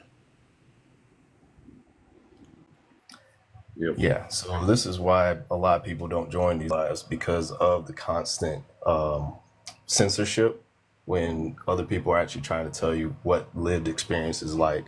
So during the COVID, a lot of big cities decided, We don't need your lived experience. We don't need anecdotal evidence. We're talking about statistics. So your anecdotal evidence is not. but yet, please, Stop it. but Honorable, you yet, can go. If you don't like being on this live, you can leave anytime. Wait, let's calm it down. I would like to have the That's discussion. negative. That's terrible. I'm gonna be honest, it's terrible because we're trying to bring up points. And when you said the government, this is a topic about government spending. And what is the GDP, ma'am? That is government spending. That involves government spending. Like, are you listening? Because it doesn't sound like you're listening at all, ma'am. I would like to stick to one thing because what we're doing right now is jumping around a lot, and I don't like to jump around a lot because it ends up in not a very cohesive conversation. You know, and that's the issue that I have with jumping around is because we can't converse on 7 different points at one time. I know that they all interact with each other, but that doesn't mean that we can talk about them all at the same time. So we've got to stick to one thing and we got to talk about it. Okay? Do we agree to that? Is there another op in the chat? I can't see Jeff that there is per se. Yeah. But yeah, again, I was just sticking to just the first topic that Miguel came in talking about. That's all. But we do have another person here. Hello. I think Matt. Hey, what's up? I can't really pronounce your name very well. You just call me E. That's fine. Cool. What is there? The background actually says pick a topic. Biden economy is better than Trump. Abortion is health care. All men until no men, and we should have a $20 minimum wage. I'll go with Biden economy is better than Trump because I am a part-time economist and I fully agree with that statement. Trump only is doing Reaganomics. He doesn't. There's no such thing as Trumponomics or whatever term they're trying to do. It's just patent Reaganomics. Bidenomics is more akin to what FDR had. Right. Yeah. They're just progressive in nature, and a lot of conservative people don't agree with those types of things. Well, it's about making a roots to the top type of economy, where as things are easier and more efficient on the bottom, it's less pressure on the people on the top. That works better than making good things for the people on the top, and then whatever happens on the bottom happens. Right. Correct. I like to use the analogy of power. You know, electricity right now is high across the nation, but a lot of red states and red districts are voting against renewable energy. They're voting against having rooftop solar in residential areas. And so therefore, there's only one place to get your electricity. And so when there's a lot of electricity that's needed, you end up paying a premium for it. So the reason why it's high is because we're not making a progressive change to something. We're not making that, we're not building a good root structure. We're not building a good base to end up with a good product at the end, right? We're just kind of sticking with what used to work in the 70s, and we're not there anymore. We're not in the 70s. Right, common sense economics. I've been calling it. Right, exactly. An analogy I'll use is like with a water heater. Like when it comes to the green energy stuff. As an economist, I love my gas guzzling car, but you can't argue that green energy is cheaper per unit than regular fossil fuel energy. It's like I got a water heater recently, and it was way more pricey to get the more efficient one. Like it was way more much up front. But I've made that cost back immediately because I'm paying less per unit rather than the upfront cost. Not worrying about the upfront single cost.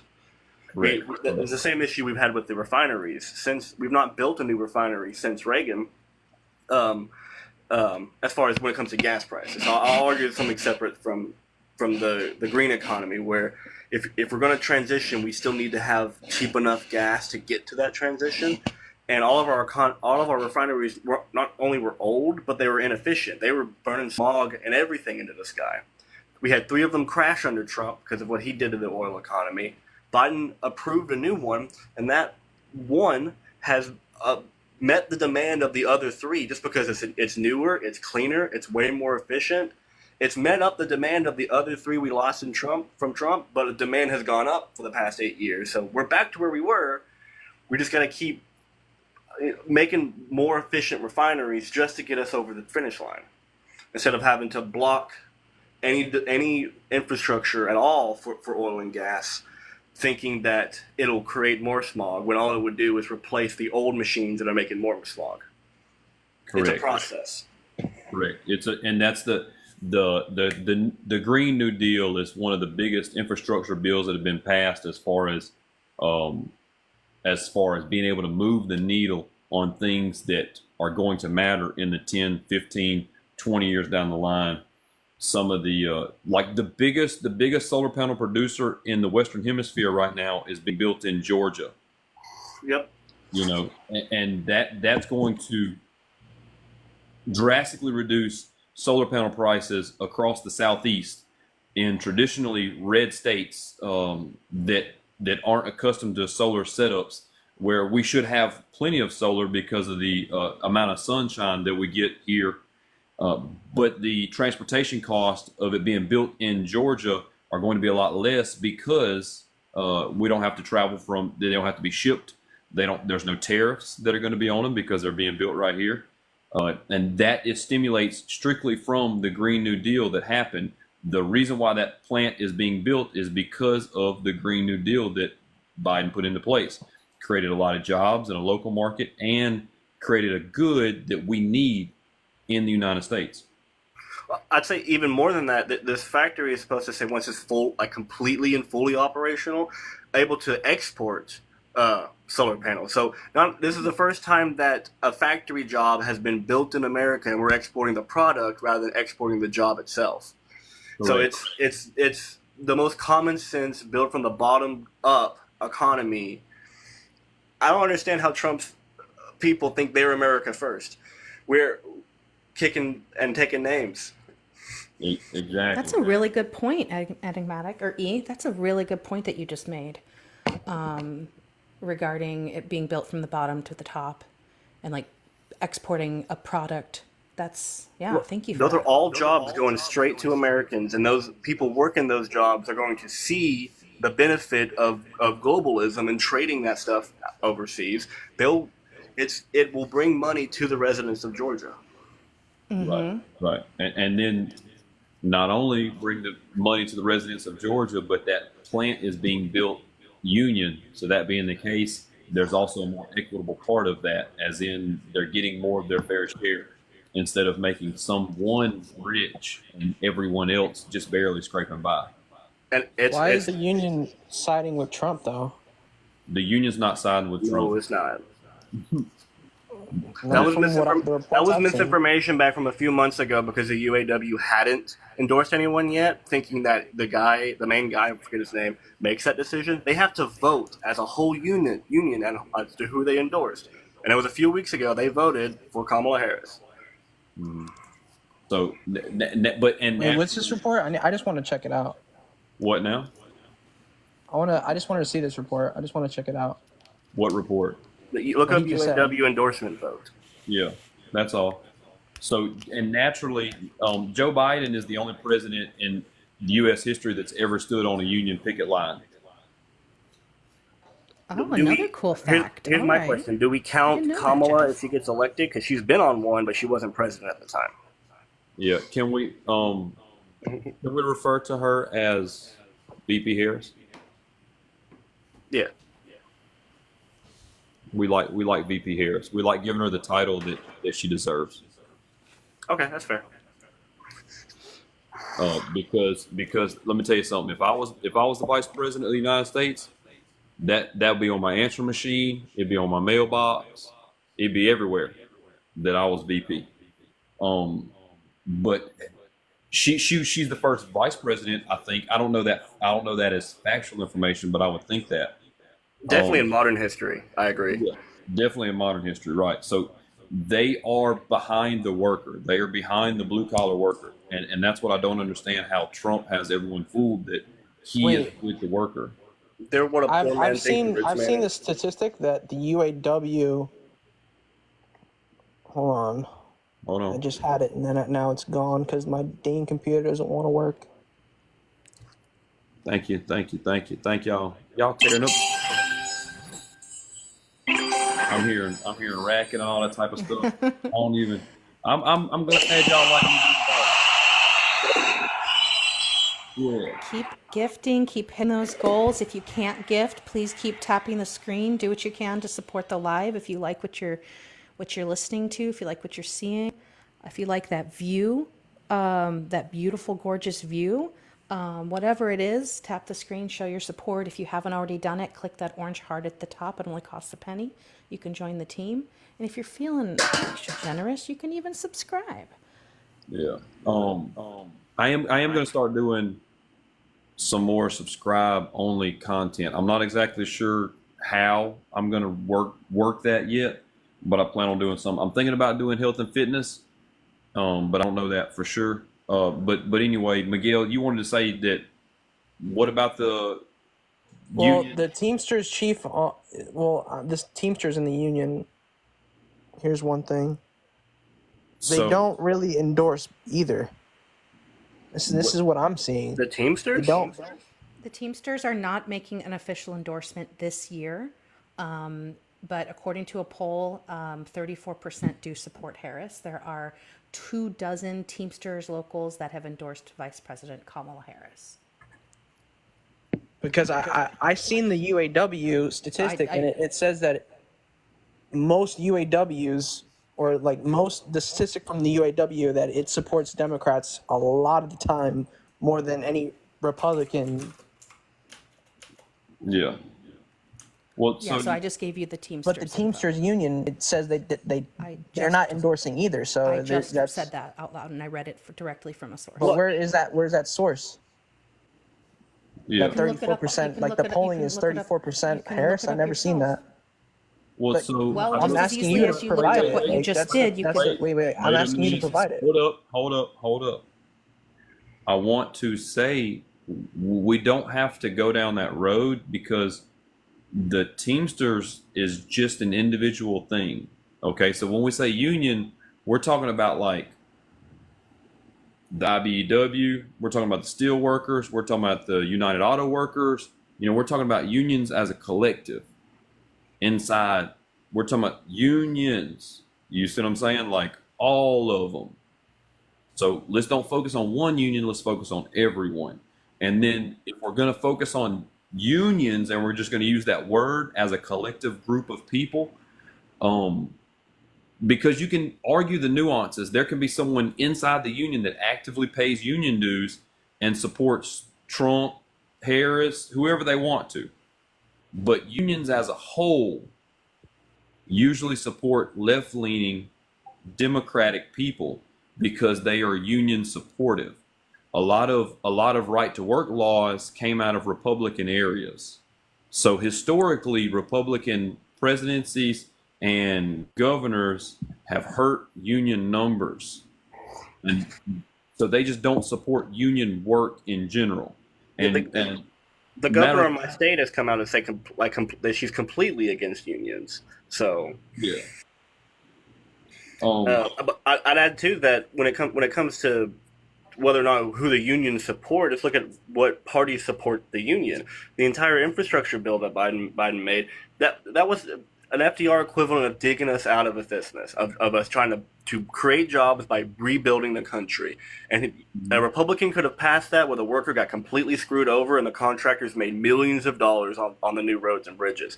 But Biden made sure it was rebuilt by union labor, so those people got adequate wages, adequate health care. They had a reasonable contract, someone to argue for them, to rebuild the country, and they received the profits of that labor, and have, I'd argue it reduced inflation much by just moving a lot of the money down to the bottom has helped reduce inflation. Right, 100%, and it speeds the circulation of money, and a lot of people lose that. They lose that thought. But whenever you are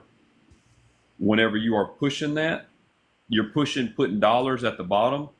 The velocity of money increases, and it just makes it that much The faster. CPE is way up right now. Like, we're doing great. People Exactly. people are spending good no matter how much they personally feel about the economy. Well, Yeah. E, thank you so much for all your contributions on the panel.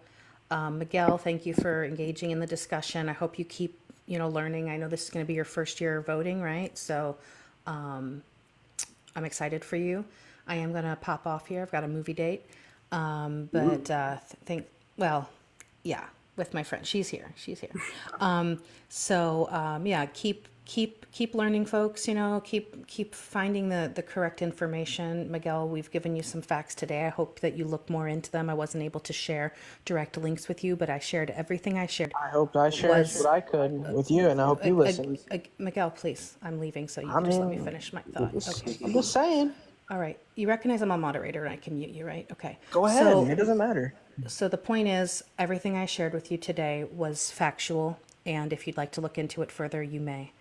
All right, and Jay, have a good one. Jeff, have a good one. Wait. What was the Harris? What was the 34% Harris?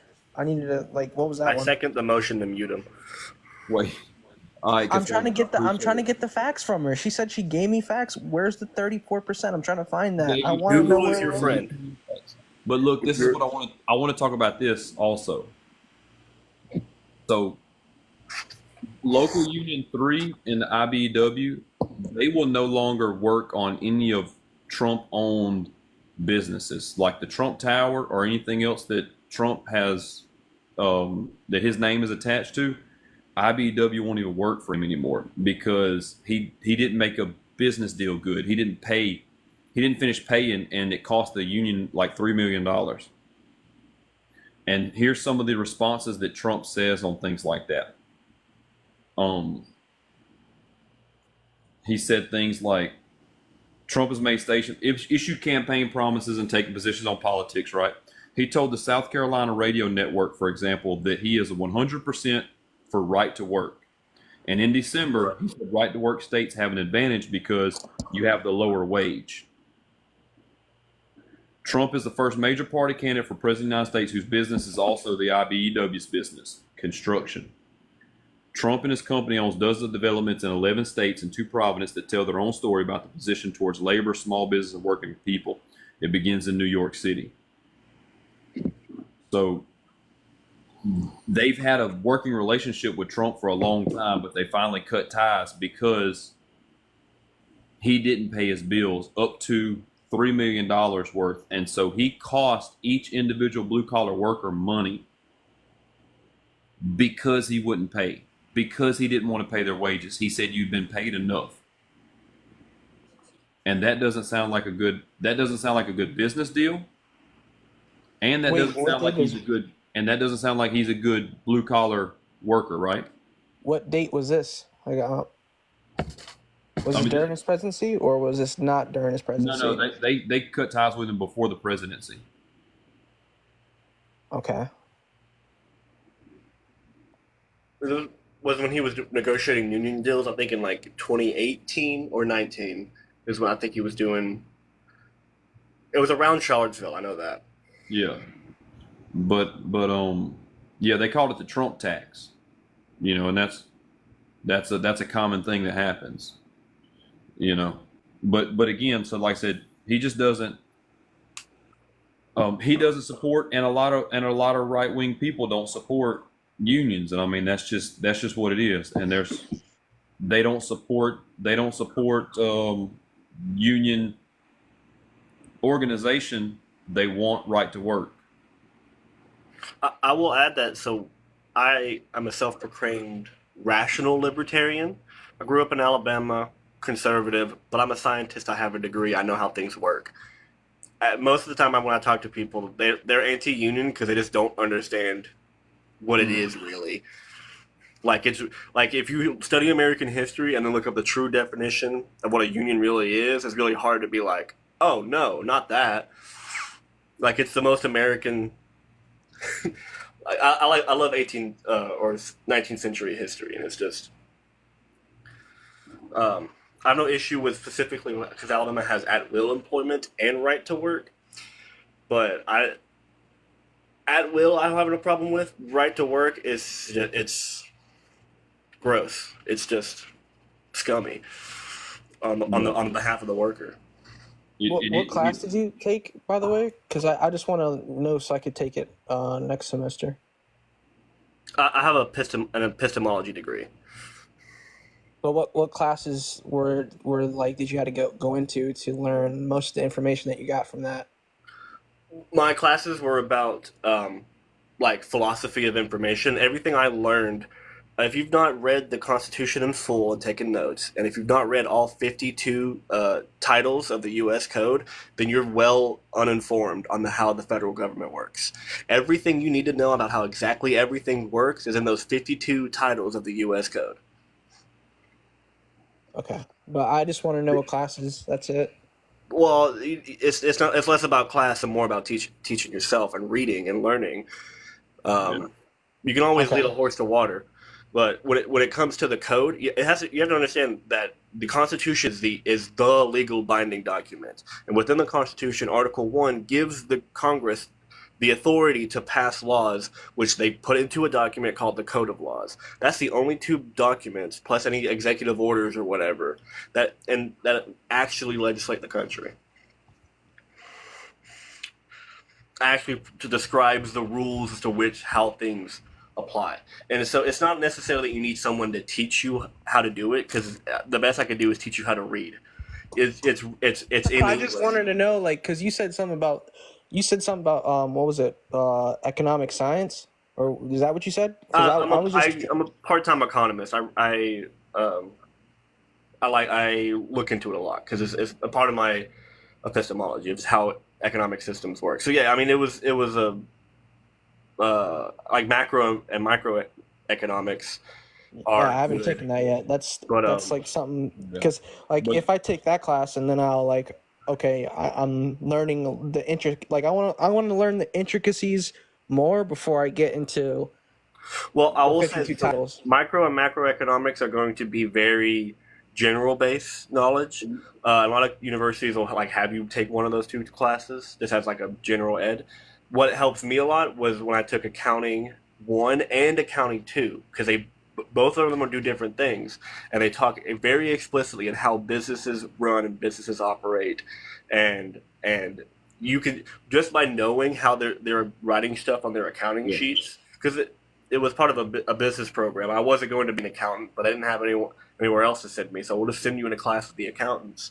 Knowing how they're writing stuff on accounting sheets is really easy to tell how they're talking out the side of their necks when these corporations, of what they're actually doing, what they're saying, what the numbers look like, because you can't argue raw numbers. But let's get back to the conversation at hand here, right? At the end of the day, we know that unions are better for the individual person, right? Because it builds a community. And it builds you're stronger with numbers, standing up in solidarity than anything else, right? And so, I've been a member of a union. I don't know if anybody else on the panel has been a member of a union, been a card carrier or not, but there's something to be said about it. And there's something to be said about politicians that don't support union practices, you know? And that's it. And if you want to ask me about any schooling that I've done zero. So don't ask me what class I've taken. I just been out here working. What's up, Jay? Good brother Jeff, how's it going? Man, it's been a good time. You feel me? My That's man, my my man. Hey, one thing I want to say first before I get into what you got going on is the foot wash just left yesterday. I know it. I know it. I know. I don't know if you know or not, but I've been my ass all in Spain, and Yes, sir. I seen it. Yeah, man. I spent 2 days since I was flying into New Orleans. I went ahead and just stayed down there, and did a little walking around. Got me a little beignet and whatnot down that way. So, uh, Oh yeah. yeah, I just went ahead and decided to do that, and I ain't have my old car. I've been doing a motor in my old car, so I ain't have my drop top to bring up there. So, Yeah, you know what? I feel you on that. We just want to make sure you come up right. I feel that. you know what I'm saying? Yeah, but Oh that's yeah. always next year. Oh yeah, absolutely, absolutely. Um, Biden economy is better than Trump, you say. And what I would say about that is even for the people who want to credit Trump's quote unquote economy, the person that you're really thinking in that situation is President Obama, because that's usually how the economy, tax codes, all that stuff work. Just because you just because you make some of these laws, let's say today, doesn't mean they go into effect and change everything tomorrow. It's not how that works. Even as we stand here presently, if you're complaining about the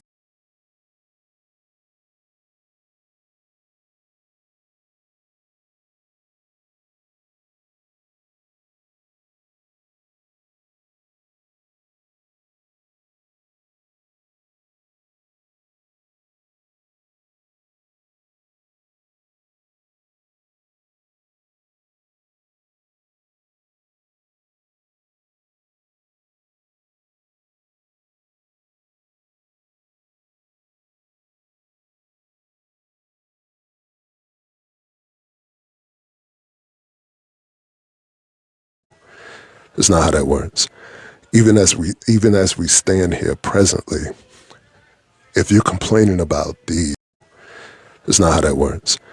Even as we stand here presently, if you're complaining about the it's not how that works.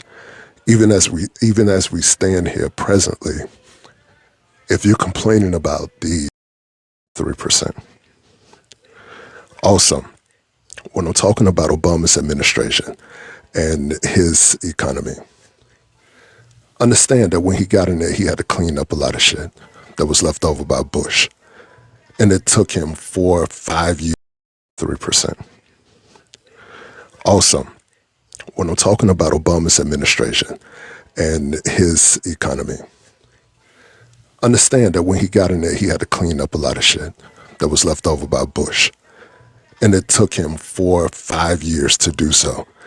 So the economy that he was able to build in his last 4 to 3 years continued going up. It was created in 2017, which of course doesn't mean that everything is going to go into effect in 2017. You may not feel it until the end of 2018. So yeah, you were doing pretty good in 16, 17, 18. And You get into 19, you get into 19 and you start to feel it. The tax plan in 17, what it was they understood that it was going to create a massive deficit, and they had Come different on. plans on how they're going to fix it. What makes you feel it every single year is we passed a tax plan in 17 to expire in 2025, but we pass an There you omnibus go. bill every single year, and that deficit gets bigger and bigger and bigger because you won't change the tax plan. That's how you feel it. And again, those numbers I was talking about specifically with the GDP, you don't have to take my word for it. Every single Republican who left office left the economy in a bad state. Every time. And every time a Democrat came into office, they cleaned it up as best as they could. And it's been the same up and down every time. Where if you want to believe in conspiracy theories, and I'm certainly not one of those people, then you question why does it go up and down that way, essentially like a seesaw with the administration from this side to that side. Here's the thing. So Can I interject real quick? one moment, I'm gonna end on this. The reason why the economy wasn't taken down to Bush levels is because Trump is a loser and he got fired. He only did one term. You can't fuck it up too much in that one term for somebody to come behind you and at least try to correct some of the fuck ups that was done before. So, in conclusion, you're not thanking Trump for anything good that you had in the economy if you're not a part of the 1%. You're thanking President Obama. I'm trying to see, like, because I'm seeing at 19, I'm just looking at the GDP, like, statistics, that it was 2.6 in 2019, and once COVID hit, that's when it dropped. And I'm just trying to figure out after what were like once COVID happened, what were the statistics, like the after effects, what caused what was the main root of inflation? Oh, so I seen somebody explain this the other day, and it was so brilliant. And I really wish I can remember exactly who it was, so I can call them here. Basically, what happened is when everything shut down, the production of a lot of things started to slow down, which means a lot of the prices that they would sell these things for, whether it be fuel or anything, went down with it. So when everything reopened, they had to make their money back. And what did you think they were going to do? They were just going to keep the prices low? They don't have any incentive to do that, especially under a president who's going to make sure that they can make all the money that they can make. That one is really simple. Yeah, it's basically a bottleneck in the market. Well, just to think, I mean, I'll give you a specific example of a type of inflation that happened over COVID. Baby formula. We only produce enough baby formula to stick it straight into that baby's mouth, and if we don't make another one off the line, we don't have enough baby formula. And so when COVID happened, one of the plants had to shut down, and so there was which lowers the supply, while the increase in demand, prices go up. And that's basically what happened in every industry, is that one pause, we were so close to like we didn't have a surplus of supplies. So if any pause in making something, that's your supply drops. Demand goes back up, prices go crazy.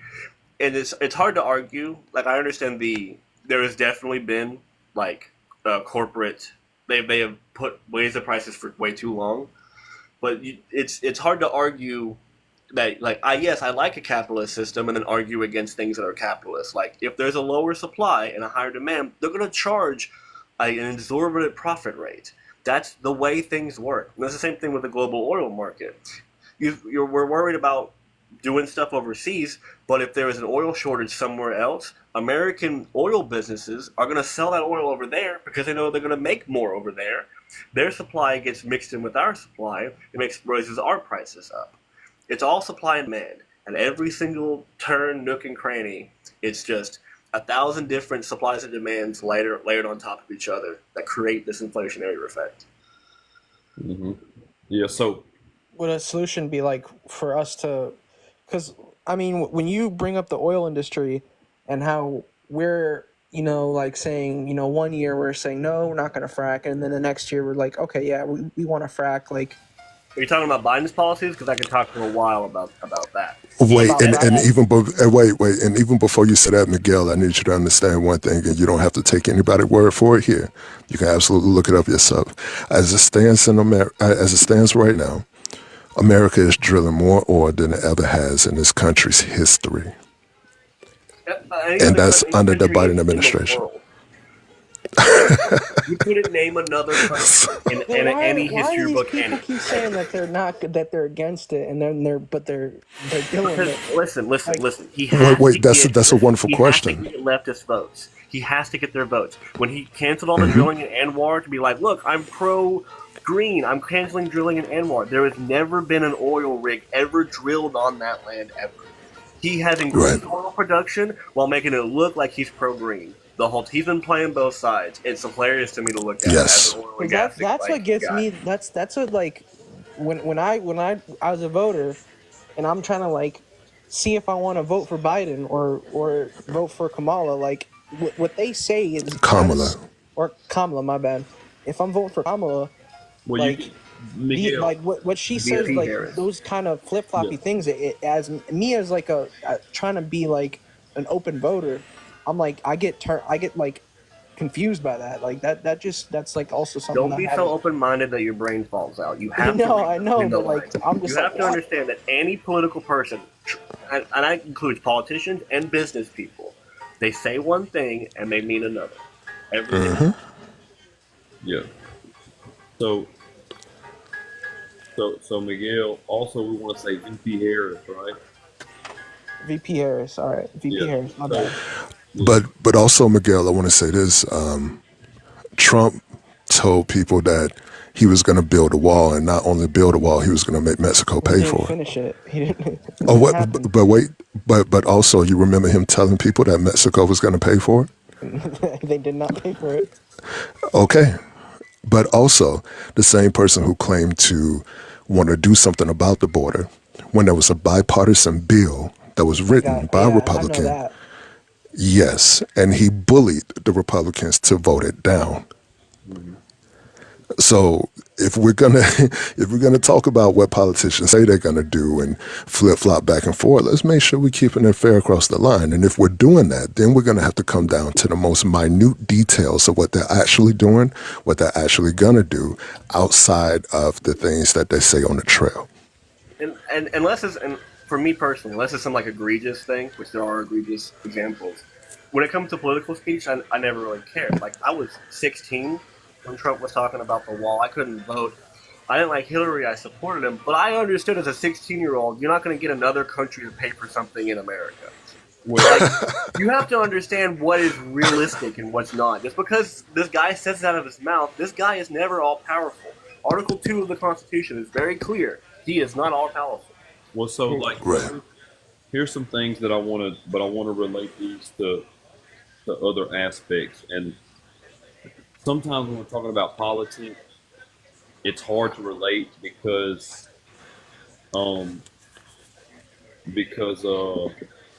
they're too far away from what we understand. Basically, you know what I'm saying? Because we're all just regular folks. You know what I'm saying? We're not like, we don't have master's degrees in this type of stuff. But Miguel, can I ask you like what you present as inside of society? Like, are you a straight white fella or what? What do you mean? Like, what does that question have to do? What's that? Because I'm just going to relate it all together. I mean, I'm not no judgment. Is it like, is it supposed to be like a negative way? Because I'm just like, No, no, not at all. Never. However you present is however you present. But I just don't know if if you fit into any minority or anything like that.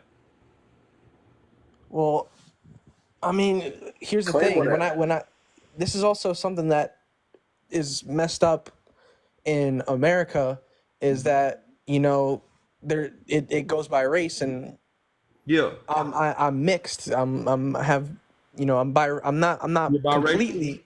Yeah, I'm mixed, Cool. but Cool. it doesn't let me have that on my, like, I can't sign saying, okay, I'm biracial. I that never happens. Uh-huh. Either white or Hispanic, Latino, and it's just like, what? You're hitting the nail on the head of exactly what I wanted. So you're white and Hispanic. Hispanic, and so you're going to understand exactly what I'm saying here. There's not a place. So to try to navigate the current world that we have as someone that is receiving whitey privilege, but also getting minority discrimination that's also like you don't fit in with these people or those people, or and there's no box for you to check. Like there's a box for me to check, but there's not one for you to check.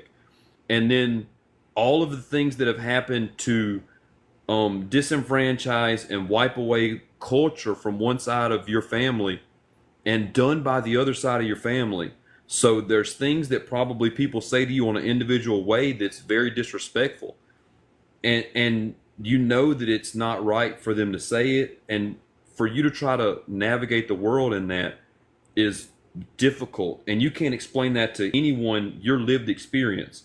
And there's also no one way to correct it because we have done so many wrongs as a society. But all we can do right now is just recognize that we need to acknowledge those things, and we need to try to, we can't undo the past, but what we can do is not continue to perpetuate the future in a bad way. And that is very humanizing to have that conversation of racial inequities inside of the United States and how bad they are and how much we need to try to change that. And then if we step that out one side past that, we need to understand of how politics and policy affect those ways that we can navigate with inside of our equitable society, inside of our melting pot. And so politicians are trying to control, and they're trying to have majority power, even if they have minority views. And when I say minority, I'm not talking about people. I'm not talking about the global majority, which the global majority is people that don't look like me, right? I'm only the majority within inside the United States. But what I'm saying is they want to control with a small mindset. They want to have the power of the little and control the lot. And so you're going to get politicians talking out of both sides of their mouth. You're going to get politicians that support one thing one day and one thing another day. So the best thing that we can do is not raise a politician up like they are. I'm frozen up again, Rascal. No, I can see you, but you might be. I don't know if anybody else can see. You're good. You're good. So there's no politician that's a superhero, right? Because they're all at their best interest, right? But there's going to be a lesser, and there's going to be a less than evil, and we have to support that politician because that politician is going to bring us to we're going to bring everyone up together, right? We need to lift from the bottom in our society. And the more politicians that we vote in that have a better view of more equity and equitable future, the more politicians that are run that have a more equitable and equity future, right? So like we can't go back and change 400 years of slavery or genocide within native people and indigenous people. And Texas used to be part of Mexico, and there's people that lived there, and the border moved, and now they became undocumented and illegal, but their family been living there for 400 years. There's all sort of bad things that we can point to, but we just have to recognize and make sure that we're not doing those things in the future. You see what I'm saying, Miguel? Yeah. But also, let me say this, and I got a lot from what you just said there, Jeff, and I want to see if I can condense it properly enough. Number one, although I'm voting for VP Harris, she's not left-leaning enough for me, personally. If I go as far left as I really believe, I'm talking about a classless, stateless, moneyless society. That's how far left I am. But I understand what we live in, and I understand that you have to play this game a little bit. Outside of that, I do want people to understand the difference in these three things really quickly. That's race, ethnicity, and nationality. Race, specifically, it's a category of people based on physical characteristics, like your skin color, your facial features, your hair texture, things like that. It's a social construct, actually. It's not biologically definitive. So, for example, let's see. There are people with the ethnicity of, let's say, an African American, but they may not present as an African American because their skin tone is far lighter than that. There are black people who will be considered Black American or African American in years past, specifically like the 20s and 30s, who presented as a YT person. And with that, I go to the next level. Ethnicity is simply a group of people who share common cultural heritage, language, religion, traditions, things of that nature. Is often tied to a specific geographic region or ancestry. That's ethnicity. So you can be a Black Dominican. You can be a YT Dominican. You can be a Black Jamaican. You can be a YT Jamaican. Nationality, that one is easy. Wherever you're legal, wherever you were born to, and on this earth. And if anybody got a problem with these classifications, I understand. But there's a person who created this idea as far back as the 1400s. He's a Portuguese man. I think his first name is Gomez. I forget his full name. But he had a book back then called The Chronicle of the Discovery and Conquest of Guyana. So it's something that we didn't even agree to. We just adopted over this long history of life. And we haven't eradicated it yet. So, yeah, so when people are talking about race and things of that nature, a lot of times we get very uncomfortable about it. And the reason we get uncomfortable is because we have a disgusting history. Of course, there was slavery around the world. But I think America and probably two other places were the only places that had chattel slavery that is different from the other forms of it.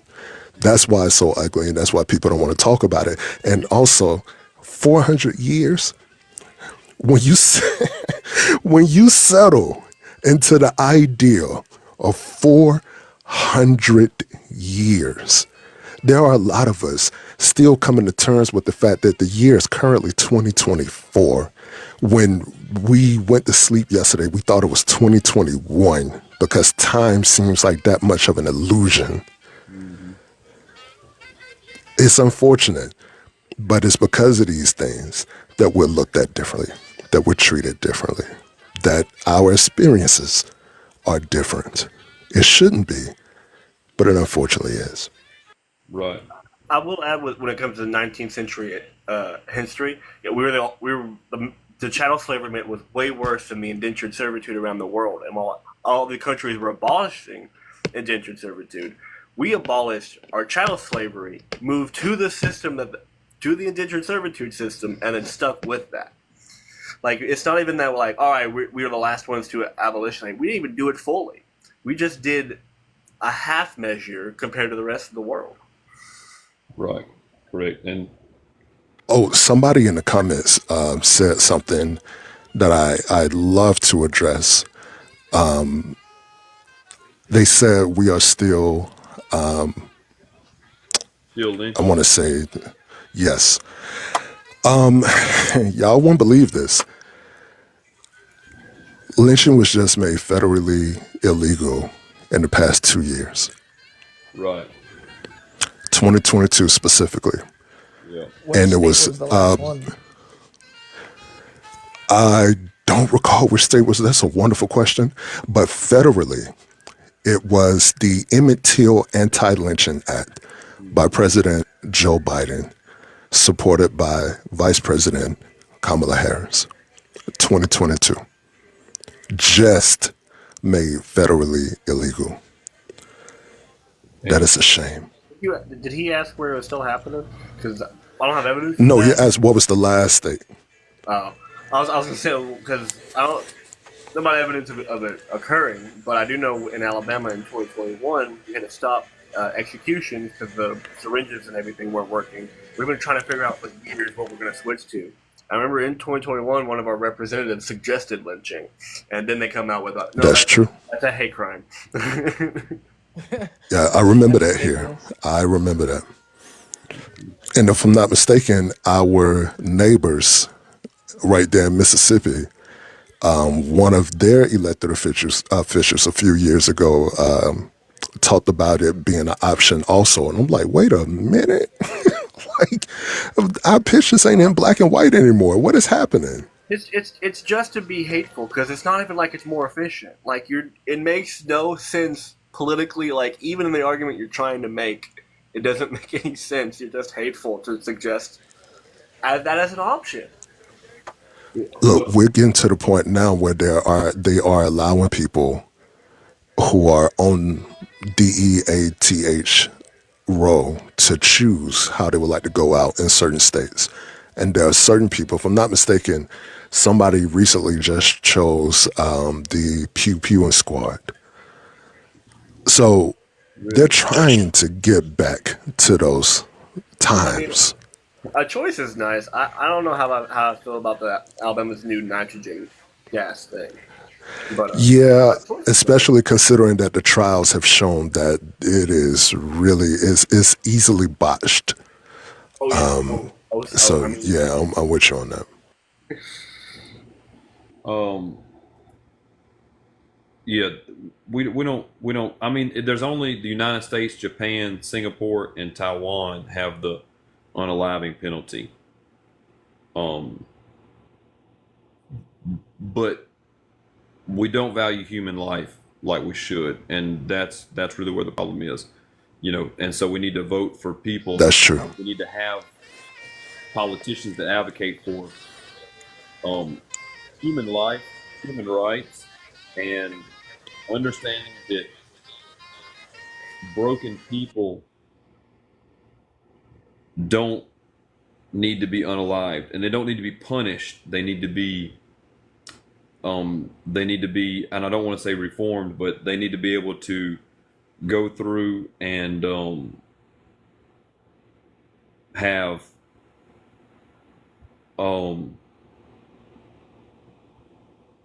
my mind went blank. able to freely participate in the capacity that they're capable of doing. Right.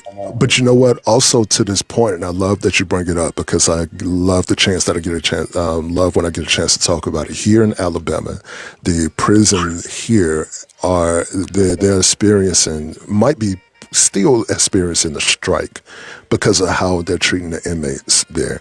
And the thing about it is we understand in America, as Americans, that we live in an inherently violent society.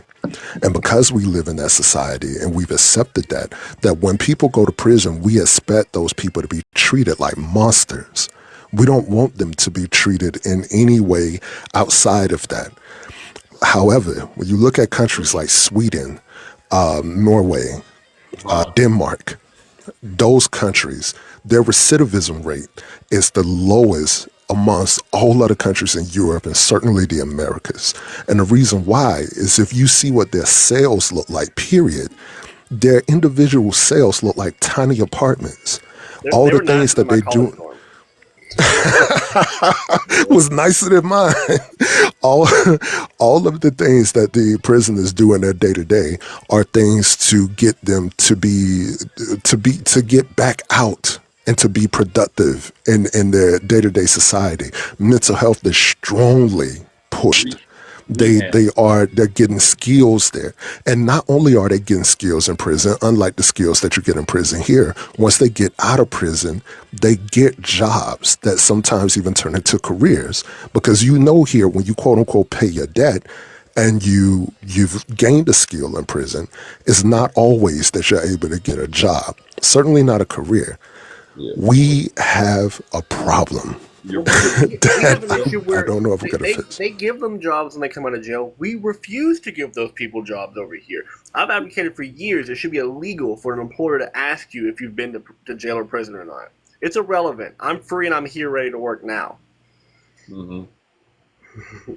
Yeah. Because all it does is just it just makes the cycle worse. Because if you can't get a job, you're going back to dealing like you were.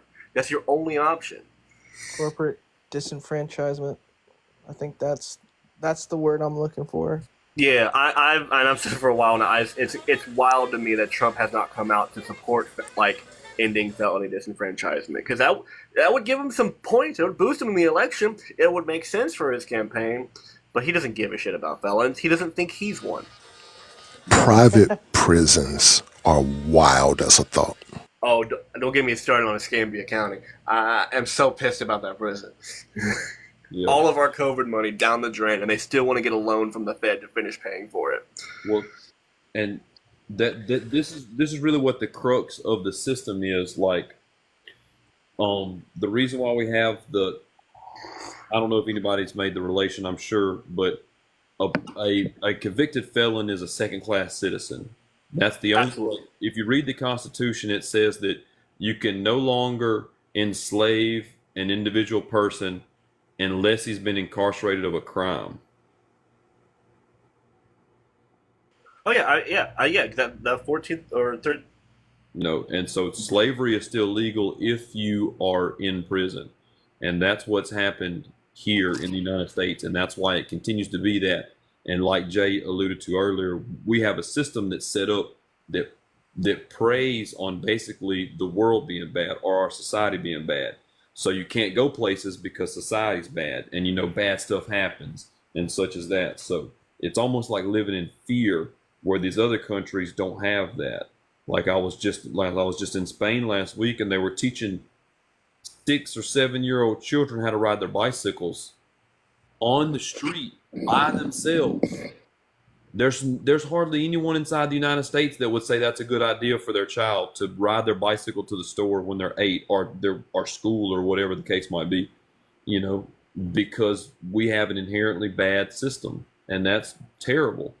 Why would we want to continue to perpetuate and grow children up in just perpetually bad places? It's crazy. So, But also, and I'll say this lastly before I go, even when we're talking about these things, our education is broken down also into race. It's broken down into class as well. But when I say race, I'm talking specifically about HBCUs. A lot of presidents in the past have talked about giving money to HBCUs. And on a federal level, in some shape, form, or fashion, they've done so. However, when that money is disseminated to the individual states in which those colleges are, where those colleges are, they don't always make it to those colleges. right. And when you take it from there to the next level, that some of these colleges are considered land grant universities, specifically because of if they are agriculture or mechanical, they get even more funding. I bring that up because here in Alabama A&M, one of the HBCUs here, is owed $527 million that the state still haven't given to them. It got up to so much that the federal government had to write Alabama and say, hey, where's that money? And they said, I'm not even expecting you to give them all of the money. We would even help you with it. But where is the money? But here's the thing. Alabama A&M isn't the only one. Florida A&M is also dealing with it. There are some other HBCUs around the South, primarily, Birmingham Southern. that are dealing with it. Cut down. Yeah. Yes, that's another one. And somebody said in the comments, North Carolina A&T, they are owed a substantial amount. Florida A&M is owed damn near $1 billion. But Yeah. and you say okay, you said Bethune-Cookman. I wouldn't doubt it. But see, the schools I'm talking about specifically, It's in the same state, but Florida A&M is way worse than Bethune-Cookman's situation. exactly. And here's the thing: Florida A&M is not only supposed to be receiving money from the state and federal, but they're supposed to be receiving money because they're a land grant school as well. And the thing that the federal government are trying to tell these states is, hey, you can add to your own economy if you were to give these schools that money that they're owed. Because what happens is the things that they're learning at these specific schools directly affects your state, where you're getting skilled people to get in your workforce for the positions that you need. It's literally called So we agricultural and manufacturing. come on, man. Come on. And the thing that eat at us as HBCU alumni, HBCU supporters, or just anybody who just give a damn about education, is you look at Alabama A&M suffering from that. But Auburn is the same type of school that Alabama A&M is. They don't have those problems, not just because of their alumni, not just because of their football team, but they're getting their land grant money. In Mississippi, they're trying to close a lot of the universities there, but the ones on the list, most of them are HBCUs, and they're trying to merge them with other schools, essentially taking that away. These things, when we start getting to the minutia of all these things, like the most minute details of these things, is it's the type of uphill battle that a lot of us may not see progress in our lifetime, especially if we aren't consistent about talking about it and fighting for it. So at the end of this, whatever you guys do after you get off here, because I give a damn about mental health and specifically men's mental health, the first thing I would like for you to do is breathe. Have some water and say something kind about yourself in the words of the good brother, Mr. Jones. And then truly think about the people, not just at the federal level, but the people in whom you are supporting in this country politically, and what very specifically are they doing? What have they done, and what are they doing? With that, good brother Jeff, it's always a pleasure to drop by, man. And hey, hopefully next year I see you down here, man. Hey, I appreciate it. Hey, and while I got you right here, Jay, I'd like to start doing a weekly or bi-weekly, once every 2 weeks, something like that, just having a discussion, you and I, about a deep dive on a topic, something that we've been deconstructing. If you'd be interested in doing that, I'd like to, maybe just sit down an hour, just me and you on the panel, and just have a conversation. Oh yeah, absolutely. Because I didn't even get a chance to touch on some of the other things up here. Because I say quickly, $20 minimum wage is the minimum.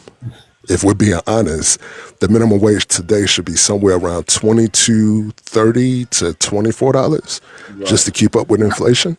As an economist, I was gonna go 25. Right. Hey, there we go. Abortion is absolutely healthcare. It's something that we shouldn't be denying human beings of being able to do with their own bodies. I don't care what your religious ideas are about that. And not say that I don't care about your religion. It's just that your religion shouldn't dictate other people's bodies. The ideal of it's all men until it's no men. Look, when anybody say that and that bothers you, if you're not one of the men in whom you feel should be included in that, and you feel the need to say something, I need you to understand what's going on with you. It's either one or two things. One, you are that person. And right now you can't understand how other people can see you because you thought you were hiding really well. Or two, you're one of the people who care far more about the image of men rather than the actions of men. Because if you cared about the actions of men, you would look at reports that were reported by the WHO, World Health Organization, that suggest that 1 in 3 women worldwide are being abused in some shape, form, or fashion by men. And oftentimes, the men are in the very home that they're living and sleeping in. Mm-hmm. These aren't things that we can debate anymore.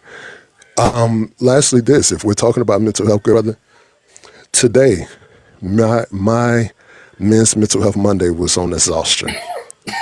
And the reason why, the reason why is not just because I'm tired as fuck. It's because as men, so often, we have had the idea that we just have to tough through it. That just keep going. And when we experience burnout, we don't know what the hell it is.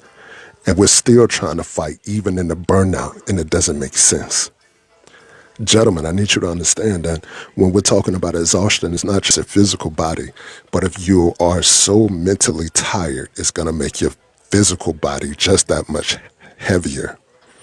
Right. I had to learn from last week that when everything around you is falling, it's not wise to hold your arms out and try to grab and hold on to everything. Sometimes you just have to let that shit fall and pick it up piece by piece at the end of it. Yep. Your body and your mind will thank you.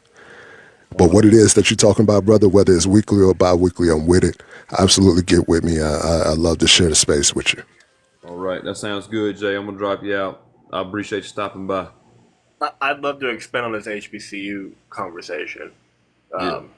Okay. because it is emblematic of how important state politics is versus the federal.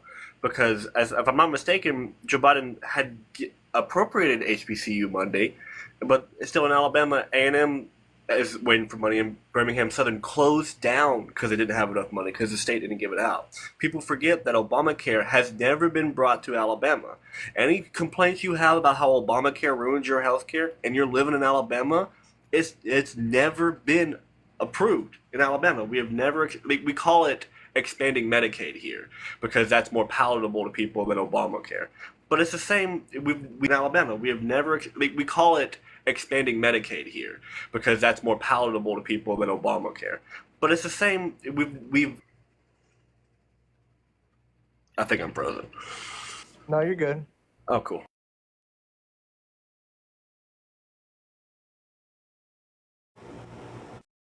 I think it's Jeff. I think he's trying to fix something. The But yeah, TikTok. there's so much that people can complain about with the federal government. Where if you don't understand what's going on in your own state government, that may have never even affected you as an Alabamian or a Mississippian or wherever. If the state doesn't follow through on federal policies. Yeah, well, so that's kind of what I was talking about talking about the race, ethnic background, things of that nature. Like these are things that, especially someone that's been disenfranchised by the system, understands a lot of those and understands that there's no good way, there's no clear path, right? Unless we talk about it and unless we have the discussion, we'll never know. So that's the thing with politics and policy is we have to have the conversation and we have to be open and receptive to understanding. And at the end of the day, the candidate that supports more human rights, more body autonomy, and more understanding of others is going to be the better of the candidate to make sure that we all progress correctly. And Miguel, I'd like for you to take, are you going to take and kind of like marinate on some of these talking points that we've been discussing? I mean, no, I've been agreeing with some. I'm just like the economy. I was just trying to figure out where is the stance on what's gonna, like, the progressive aspect of what's gonna happen in the future. That's what I was trying to get at. Yeah. What I was trying to learn. But Well, so like I agree with everything else. Like everything else is I'm for. So even at But the yeah, the economy is one thing. the economy itself, if you think about it, like the stock market is the stock market itself is not for us, right? Like that's a made up thing by colonizers to perpetuate money ideas and to continue to hold people down and oppress them, right? Because companies are paying stock investors and they're not paying employees, right? Yeah. The whole stock market's a game, and as an economist, you can tell a lot more about the economy looking at sports betting than you can looking at the stock market. They're both games, but there's two different types of people playing those games. Yeah. Well, like I said, I'm just not The only concerned. time we got back was with GameStop. That was when my uncles and all of his friends were getting in with Roaring Kitty, and that was a funny thing. That was funny. Mm-hmm. Yeah, that was a whole situation. But look, I am gonna it's right at 11:30. I'm gonna drop this rascal out. Serene be a stock bro. You welcome. I am gonna drop this out and I'm gonna go to bed because I'm gonna respect my bedtime. For y'all that's been here a while, y'all know that. I haven't been live in 3 weeks, 3.5 weeks, something like that. I'm gonna try to start going live again more, of course. I've gotten like 5,000 new followers from that yacht video, which is dope. I appreciate all of them. If there's anybody that's in here on that, I'm gonna try to start holding some more panels about some things like this and dig into that. This is why some of these were like this, because that video was about not paying a living wage. So I'm gonna do more of that, but I'm also, don't hold my feet to the fire, but I'm not gonna be on TikTok past midnight. You got some spots in Spain. What are some spots that you like went to that were like pretty cool? That you were like, oh, this is I want to come here again. Like, what were some spots? Oh, I really enjoyed the south coast of Spain. That's actually where this picture was taken. I'm not gonna pronounce the name of the city, but we rode the train into Malaga, and then got some cars and rented them and went about an hour and 15 minutes to the east. But the whole coast of Spain, the south coast of Spain, looked like this. And I stayed a few days on an island called Morocco. See how terrible I am? Mallorca, over by Ibiza, and there's a couple of islands in the Mediterranean that are like that, and they were really pretty, and had a lot of old architecture there. The Gothic quarters in Barcelona were great, but to be honest with you, like, there's not one particular thing. I go to Europe once every year or two. There's not one thing in particular that's great. It's more like a cultural experience of being able to eat fresh food, being able to eat food that doesn't have a lot of dyes in it, and things of that nature. Like no, Majorca is another island. There's one with 2 L's in it, but and then there's a Menorca. I don't know, but it's the whole 9 yards. It's the experience of being able to walk places, being able to ride bikes places, being able to have the high-speed train, the subway. Like Madrid had a great subway system. It cost New York City 6 times the amount of money to build a mile of subway than Madrid does. Yeah.